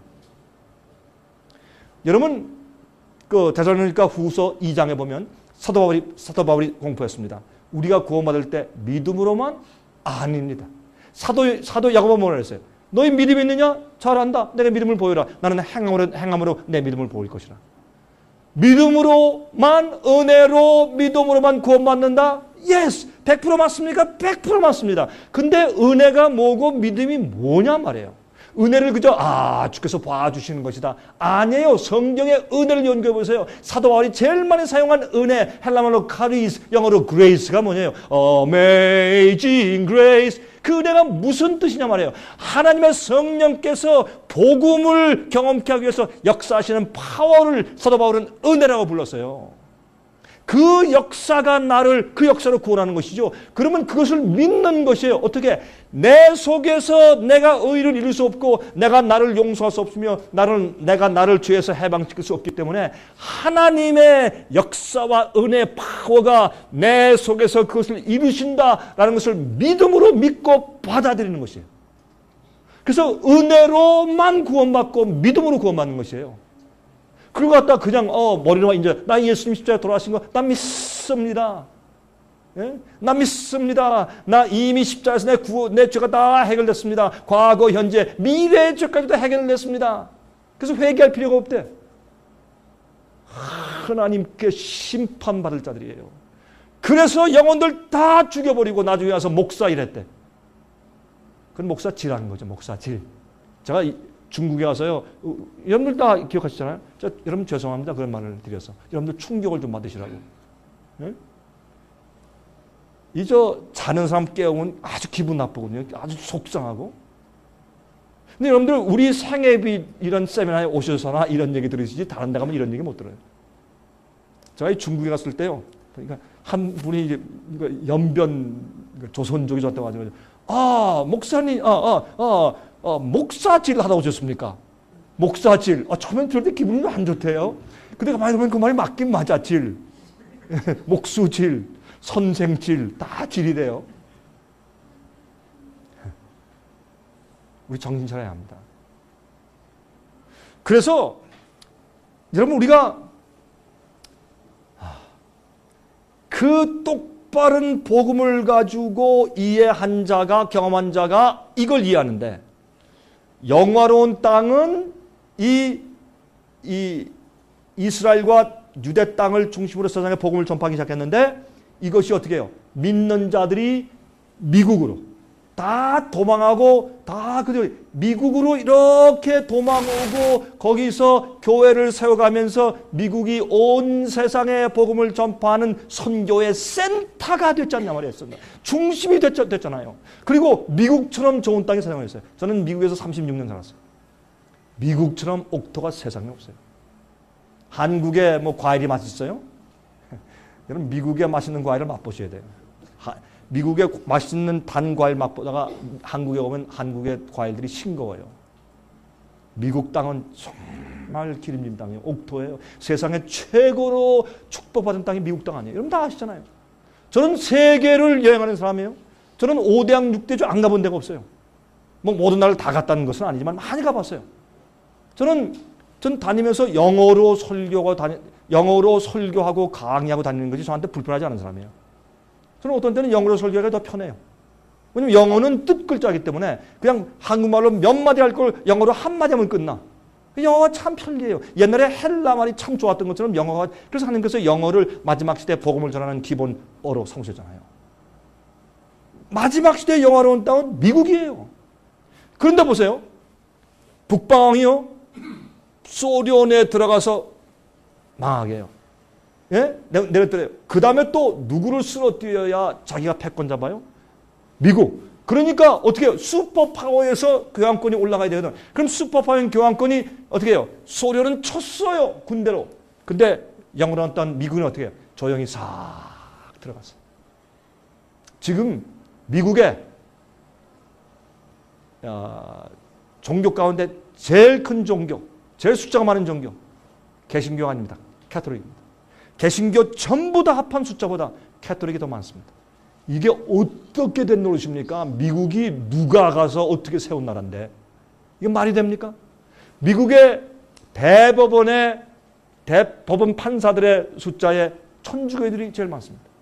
하원의원들 로만 캐톨릭 제일 많습니다. 상원의원들 로만 캐톨릭 제일 많습니다. 미국에서 투표하는 숫자들의 로만 캐톨릭이 제일 많습니다. 로만 캐톨릭의 비유 안 맞추면 정치가들이 당선될 수가 없습니다. 미국의 개신교회가 다 타협했습니다.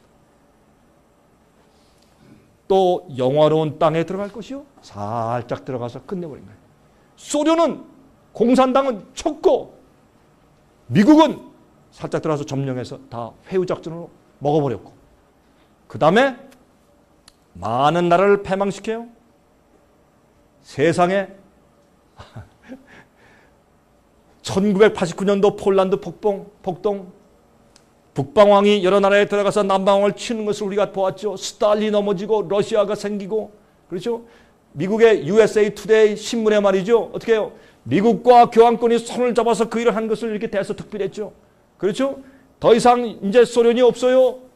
여러분 보세요. 여기에 참 또 재미있는 것은 요한 바오로 2세가 총에 맞아서 허파에 맞았는데 살아났어요. 똑같이 그 비슷한 시기에 로널드 레건 대통령이 총에 맞아서 허파에 들어갔는데 살아났어요. 두 사람이 같은 경험을 해서 아주 가까워졌어요. 회의하기 시작했어요. 여러분 그래서 로널드 레건 대통령과 요한 바오로 2세는 음모를 꾸미기 시작했어요. 그것을 그 당시에 타임즈는 말하기를 Holy Alliance, 신성한 동맹. 그래서 이 두 왕이 공산주의를 무너뜨린 사실을 드디어 타임즈가 자세하게 보고하게 됐어요. 이거는 성경 예언을 눈에 보라고 딱 집어주신 하나님의 역사인데 이거 보고도요 기독교인들은 전혀 모르고 지나갔어요. 왜? 예언을 연구하지 않으니까. 예언을 연구하지 않으니까 눈이 멀었으니까. 예언은 빛이에요. 우리의 앞길을 보여주신 주님의 은혜인데 예언을 연구하지 않거나 모르기 때문에 눈이 멀었단 말이에요. 소경을 인도하니까 다 빠져 죽는다 그러죠. 예수께서 말씀하기를. 마지막 때 남방왕이 북방왕이 여러 나라에 들어가고 남방왕이 북방왕을 찌르고 북방왕이 복수하고 여러 나라에 들어가고 그다음에 영원한 땅에 들어가고 그렇죠? 그런데 말이죠. 옛날에 중세기 때 말이죠. 지금 시간이 좀 지나가요? 아마 오늘은 뭐 조금 지날지 모르니까 더 많이 가지 않을 거예요. 오케이? 여기 중세기에 여기 이제 교황권이 있으면 여기 보시면 추기경들, 정치가들, 사제들, 이쪽에는 백성들 이렇게 해서 아련한 특별 일들을 식을 거행해요. 근데 재미있는 것이 말이죠. 2005년 됩니까? 그때 요한 바로 2세가 죽었을 때, 그때 장례식 할 때 보세요. 요한 바로 2세 관이 여기 있죠. 정치가들 뭐 그때 말이죠. 찰스 황태자가 이제 지금 있는 그 카멜리아입니까? 내가 깜빡 잊었는데 그 부인이 그 부인하고 그날 결혼식이라 못 갑니다. 그러니까 바티칸에서 뭐라 했어요? 영국 왕자한테 너 감히 안 와? 그러니까 결혼식 취소하잖아요. 그렇게 파워풀했어요. 옛날 중세기에 있었던 왕권, 왕을 폐하고 세워가는 그 일이 이루어지는 것을 눈으로 똑똑히 봤어요. 제가 이때는요, 독일에서 제가 독일 사람들을 위해서 집회하고 있었어요. 독일 목사 두 사람과 제가 앉아서 CNN 유럽 생방송으로 제가 그걸 지켜봤어요. 다 봤는데 전 깜짝 놀랐어요. 있는 모습이 옛날 이거 너무 똑같아요. 보세요.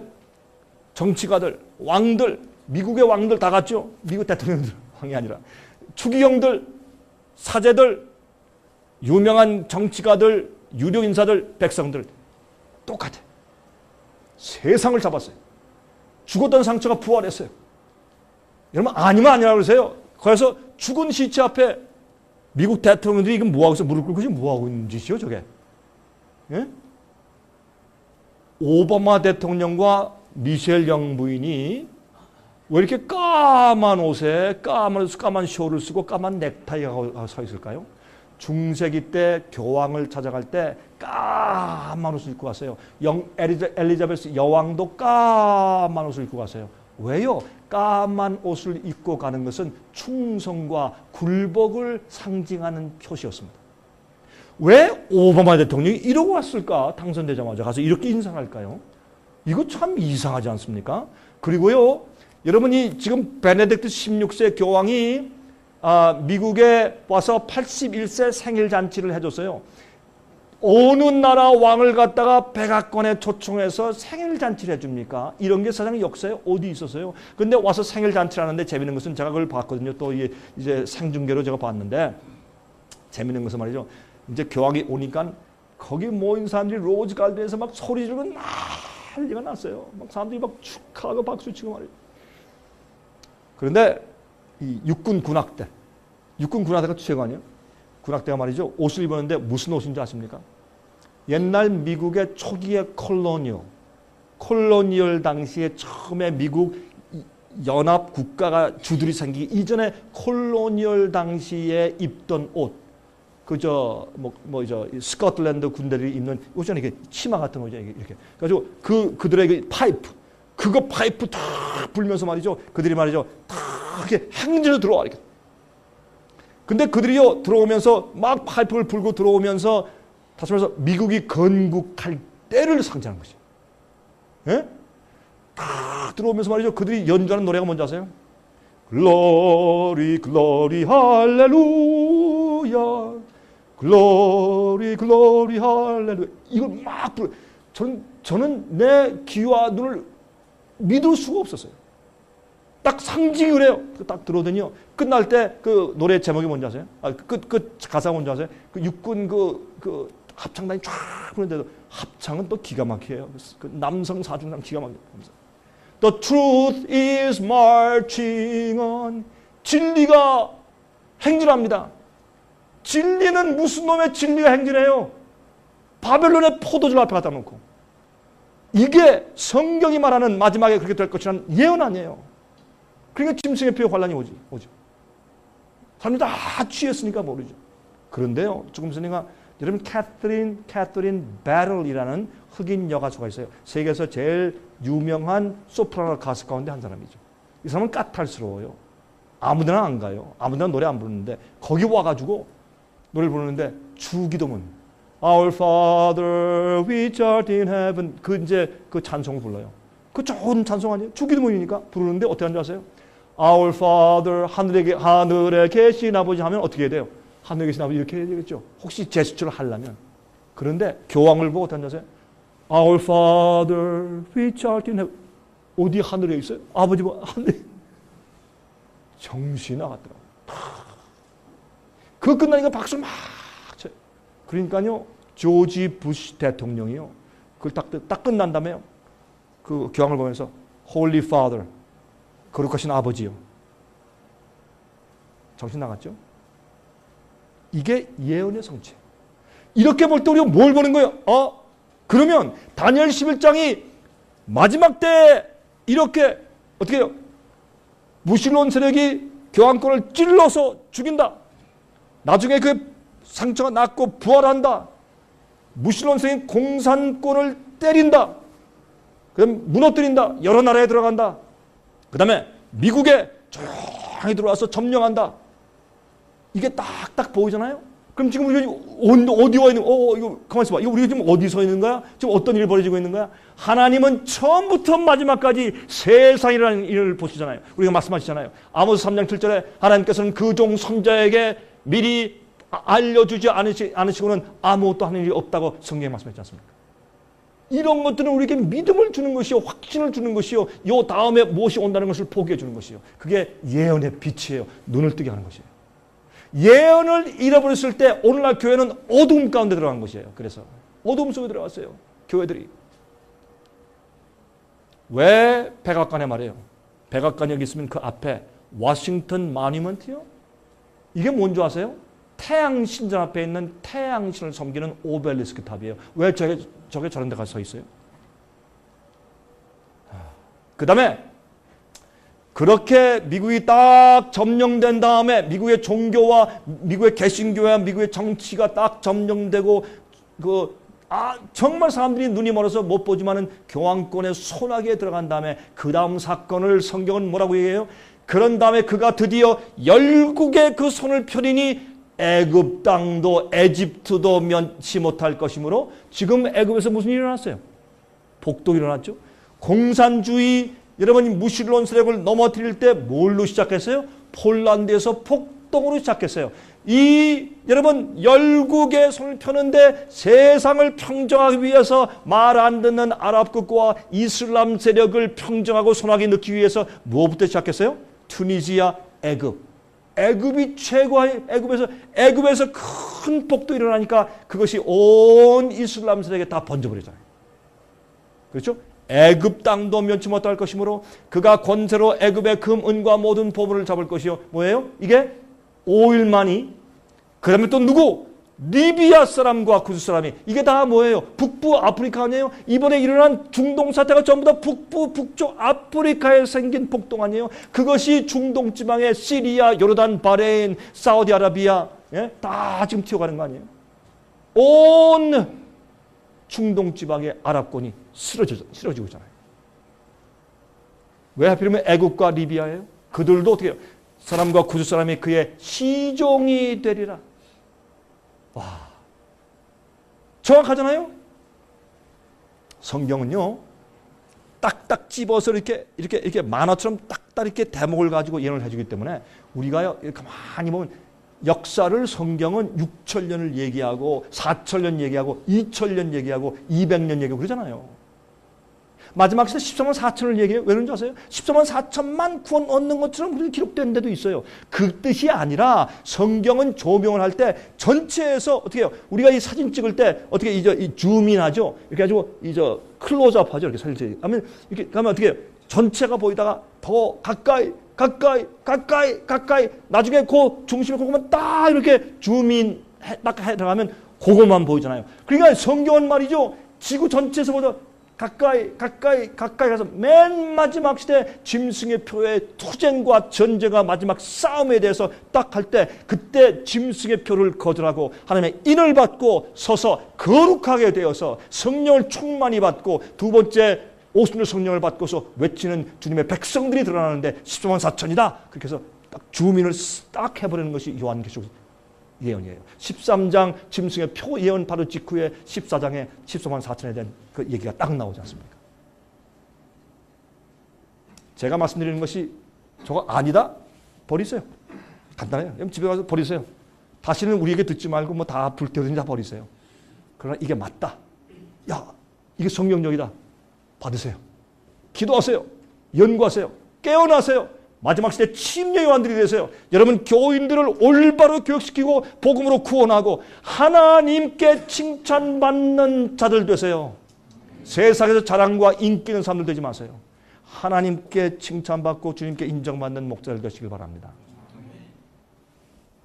그렇잖아요? 그러니까 이게 왜요? 식량폭동이었어요. 이런 일이 막 생겼어요. 보세요. 이런 일이 어떻게 여러분 정말 감히 저는요 아랍과 그 다음에 저 이슬람 세력에서 이런 일이 생길 것이라고는 제가 꿈에도 생각을 못했는데 그런데 하루 보니까 막 생길래 왜냐면 이게 뭐야? 무신론을 소련을 꺾을 때 똑같은 일이 생겼는데 이게 또 뭐야? 하고 다시 성경을 보니까 거기에 말씀하기를 애굽과 리비아도 시종이 될 것이라. 참 무릎을 치면서 아이고 하나님 이걸 내가 미처 몰랐군요. 딱 정확하더라고요. 그게 전부 다 정확하게 단계 이 세상 지난 한 200년의 세계 역사가 어떻게 이루어지는가 북방왕을 중심으로 어떻게 이루어져 오는가를 여기 설명했다고 하네요. 예언이. 지금 리비아가 거의 끝나가죠 지금. 굉장한 일이죠. 시리아 난리가 나 있죠 지금. 시리아의 지금 수상이 어떻게 합니까 지금? 막 군중들한테 발포 막 하고 막 그냥 군중들 데모 군중들한테 쏘아가지고 막 죽이고 난리를 하죠. 이제 곧 그것도 쓰러지죠. 혼자 견딜 수가 없죠. 지금 이 무마을 가다피도 지금 거의 지금 숨어 다니고 지금 뭐 거의 끝날 지경이 됐죠. 그런데 마지막에 이제부터는 어떤 일이 벌어지는지 아십니까? 이젠 하나하나 다 단계적으로 예언된 대로 또박또박 갔는데 이제는 무슨 일이 생길 것인가? 이제부터 지금 여러분과 제가 서 있는 이 시간부터 앞으로 어떤 일이 생길 것인가? 동북에서부터 소문이 와요. 동북은 뭡니까? 성경의 동쪽은 예수께서 이 땅에 임하실 때 번개가 동쪽에서 서쪽까지 번쩍임같이 임하신다 그랬습니다.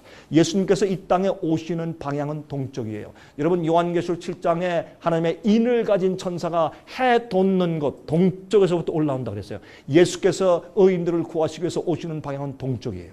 여러분 그런데 북쪽은 뭐예요? 하나님께서 계신 곳을 이 지구에서부터 북쪽이라고 성경은 표현했어요. 북쪽에는 심판이 오는 것이요. 북쪽에서 바벨론을 칠 때 하면 심판이 임한다고 성경은 표현했어요. 그래서 북쪽은 심판이요. 동북에서 오는 소문은 예수님께서 바벨론을 심판하시고 주의 백성을 괴롭힌 자들을 심판하고 그렇죠? 마지막 짐승의 세력을 심판하고 예? 타락한 자를 심판하고 복음을 받지 않은 자를 심판하기 위해서 주님께서 의인을 구속하기 위해서 마지막에 악인들이 의인을 멸절하려고 할 때 그들을 구하기 위해서 동쪽에서 심판의 권세를 가지고 왕으로서 이 땅에 오시는 예수 그리스도의 재강림에 대한 소식이 퍼지는 것이에요. 그때 그로 번민케 함으로 누가 북방왕이 고민을 해요. 그가 분노하여 나가서 많은 무리를 다 도륙하며 진멸코 잘 것이며 누구? 동북에서 오는 소문을 선전하는 사람. 곧 예수님 오십니다. 세상의 심판이 옵니다. 회개하십시오. 똑바로 사십시오. 말씀대로 살고 믿음대로 사십시오. 라고 하는 그 동북에서 오는 소문을 퍼뜨릴 때 그들을 죽이고자 한단 말이에요. 누가? 북방왕이. 여러분 동북에서 오는 소문 좀 많이 퍼뜨리십시오. 그렇게 하셔야 합니다. 그게 마지막에 목사들이 해야 될 일입니다. 그게 우리의 마지막 시대 사명입니다. 예? 그가 장막 궁전을 바다와 영화롭고 거룩한 산사에 베풀 것이나 그의 끝이 이르리니 도와줄 자가 없을 것이라. 여러분 여기에 장막궁전이 뭡니까? 장막궁전은 왕이 전쟁에 나갔을 때 먹고 자고 하기 위해서 치는 텐트를 장막궁전이라고 불러요. 그 장막궁전을 이 교황권이 이 북방왕이 어디에 쳐요? 바다와 영원롭고 거룩한 산 사이에 쳐요. 여러분, 영원롭고 거룩한 산은 하나님의 성전이 있는 것으로서 그것은 참된 교회를 상징하는 언어예요. 성경에 좀 다 아시죠? 영원롭고 거룩한 산은 영원한 땅하고 달라요. 영원롭고 거룩한 산이니까 이것은 하나님의 교회예요. 그 교회에서 뭘 줍니까? 세상에 동북에서부터 오는 소문, 곧 심판하러 임하시는 예수님의 제 강림에 대해서 외치고 있어요. 그러면 그 소리를 듣지 못하게 하기 위해서 어디에? 바다가 뭡니까? 여러분 17장 16절입니까? 요한계시록. 거기에 어떻게 해요? 음녀가 앉아있는 물은 뭐라? 사람과 방언과 백성과 나라들. 사람들, 백성들이라고 했어요. 그러니까 물은, 바다는 많은 사람들을 상징해요. 음녀가 바다 위에, 물 위에 앉았다면 많은 사람들이 그를 어떻게 서포터가 있다 그런 뜻 아니에요. 그 천사가 그 설명해 준 그 장면이니까. 그러므로 어떻게 해요? 많은 사람이 듣지 못하게 전쟁을 하는데 사람들과 참 주님의 교회, 동북에서 오는 소문을 퍼뜨리는 이 교회 사이에 딱 진을 치고서 전쟁을 하는 것이에요. 사람들 듣지 못하게 방해하는 것이에요. 예? 그 사람들을 죽이려고 하는 것이에요. 이것이 뭐예요? 짐승의 표의 환난이에요. 이것이. 그러니까 다니엘 12장 1절에 그때에 어떠한 때에 북방왕이 하나님의 참된 백성을 진멸하고 죽이려고 나갈 때 그때 내 민족을 호위하는 대군 미가엘이 일어날 것이요 또 환란이 있으니 이는 개국 이래로 그때까지 없던 환란일 것이며 그때 가서 무엇이 있어요? 환란이 있어요.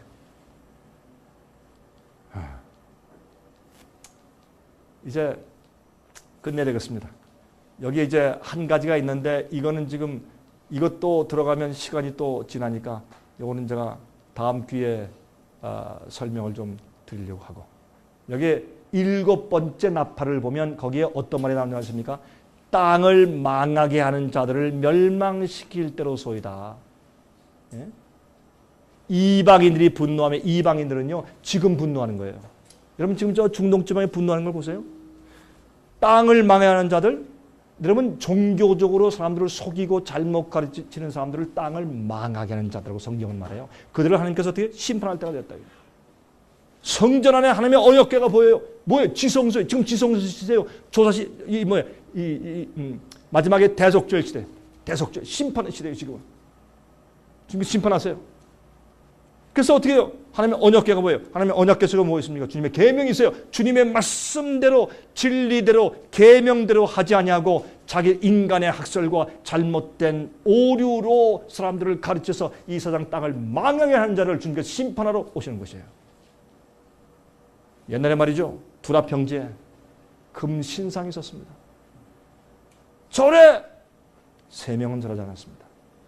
정신 나갔죠? 미쳤죠? 왜요? 사도 바울이 말하기를 우리가 미쳤어도 주를 위해서 미쳤다. 그런 자들이 영원히 살지 않겠습니까? 주님을 위해서 미친 자들, 하나님 말씀과 복음 위해서 자기 생명을 바친 자들이 영원히 살지 않겠어요? 우리가 영원한 영생 구원하는 것은 복권 당첨이 아니잖아요. 10억, 20억, 100억 말하는 게 아니잖아요. 영원히 사는 그 생명을 말하는 것인데 사람들이 그저 복권 당첨하는 것처럼 취급해요. 영원히 사는 자들은요. 하나님의 뜻대로 사는 자들이에요. 하나님의 계명을 지키는 자들이에요. 영원한 복음대로 구원받는 경험을 하는 사람들이에요. 회개해야 합니다. 주의 말씀을 어기는 일들과 우상을 빨리 정리하고 포기하고 회개해야 합니다. 이 회개하라는 침례 요한 같은 기회를 전할 때 자꾸 이렇게 미루고 자꾸 죄와 우상을 버리지 않고 고집부릴 때 그때마다 그 사람의 양심과 마음이 점점 딱딱해지고 우둔해져서 완악해져서 더 이상 성령의 감동이 들어가지 않는 사람 되면 멸망입니다. 그것을 성경은 은혜 시간이 끝났다. 살고 먹고 있는데도 더 이상 성령의 감동이 없는 사람이 되어버리는 것입니다. 그러기 전에 우리가 똑바로 해야 합니다. 성령의 감동을 받아야 합니다. 여러분, 복음은 예수 그리스도의 사랑과 은혜를 보고서 그 사랑에 너무 감동돼서 내가 도저히 주님의 마음을 아프게 하는 생활을 살 수가 없는 겁니다. 구원이 뭡니까? 죄를 미워하고 의를 사랑하게 되는 것이 구원입니다. 그것은 내가 스스로 하는 것이 아니라 하나님께서 내 속에서 그 은혜의 왕국을 세우시는 겁니다. 그런 복음의 경험을 내 속에서 주시는 겁니다. 그게 복음이죠. 그렇죠? 이 사람들은 서 있었어요. 유대인들이 했을 거예요. 너희 정신 나가서 무릎 꿇어. 그래도 서 있었습니다. 이때 유대인들이 많이 있었습니다. 다 경배했습니다. 3명이 서 있었습니다. 그렇죠? 여기 보세요. 재밌는 그림이에요. 제가 이 그림을 쓰는 이유는 여기 한 친구가 야, 너 뭐 하는 거야? 꿇어. 너 뭐 하는 거야? 이게 이 사람 보세요. 무릎 꿇어. 뭐 하는 거야? 살아라. 죽지 말아라. 서 있어요. 왜 이때 다니엘은 없었느냐? 이건 제 추측이에요. 느부갓네살이 다니엘을 잘 알잖아요. 다니엘이 그때 있으면 분명히 절 안 하고 죽어요. 그러니까 너무 사랑했기 때문에 다니엘을 특별 대사로 신부름 보냈을 거예요. 다니엘을 살리려고. 그래서 다니엘이 안 나타나요, 여기에는. 전 그렇게 생각해요. 우리가 하늘에 올라와서 다니엘에게 물어봅시다. 다니엘이 맞다 그러지. 예? 그러니까 어떻게 해요? 푸른 불소에 집어쳐넣었어요. 근데 왕이 놀래가지고 우리가 몇 명 집어넣었지? 3명이지. 왜 4명이 집어넣느냐? 하나님의 말씀대로 순종하면서 목숨을 바치며 풀무 속에 들어간 주의 신실한 종들을 하나님께서 그대로 내버려 두지 않고 그들과 함께 와서 같이 그 속에 있었어요. 하나님께서 그들을 그 불 속에 들어가지 않게 보호하신 것이 아니라 그 불 속에 들어갔어도 태움받지 않게 보호하셨어요. 그게 주님의 역사예요. 그들을 묶는 밧줄이 다 탔어요. 그러나 그들의 머리카락 하나 타지 않았어요. 이것이 마지막에 짐승의 표를 받지 않고 핍박받는 하나님 백성들이 경험할 놀라운 구원이 오시다. 디도서 2장 13절 복스러운 소망과 우리의 크신 하나님 구주 예수 그리스도의 영광이 나타나심을 기다리게 하셨으니 예수님 속교십니다. 우리가 주님의 재림을 기다리는 사람으로서 그렇게 백성들을 준비시키는 사람으로서 경건하게 사실 것을 간절히 바랍니다. 자, 내일은 이제 이 성경의 양대 산맥 가운데 하나인 복음이 무엇인가 그것을 설명을 좀 드리도록 하겠습니다. 잠깐 기도하겠습니다. 자비하신 하늘의 신 아버지시여, 주님의 은혜를 감사합니다. 이 시간에 우리가 모여서 주의 말씀을 펴고 정말 있는 말씀대로 같이 나누었습니다. 아버지 하나님이시여, 우리에게 성령을 주시옵소서. 깨닫게 하시고 우리 마음 문을 열게 하시고 영적인 눈을 열게 하사 주님의 기이한 것을 보게 하여 주시옵소서. 하나님, 우리는 아버지의 말씀대로 이야기 원합니다. 우린 죄인입니다. 우린 흙입니다. 우리에겐 아무런 자랑도 영광도 있을 수가 없습니다. 아버지, 우리는 주님 앞에서 아무것도 아닌 흙입니다. 그러므로 우리가 주님께만 쓰임받는 종들 되기 원합니다. 이곳에 함께 이렇게 와서 마음을 열고 이 강의를 들은 주님의 귀한 종들을 주께서 바라보시고 이들을 사용하시고 깨닫게 하시고 빛을 주시고 그들을 통해서 많은 영혼들을 구원하여 주시옵소서. 아버지, 주님의 은혜를 감사하며 우리의 택하심을 감사하며 살아계신 예수 그리스도의 거룩하신 이름으로 간절하게 기도합니다. 아멘.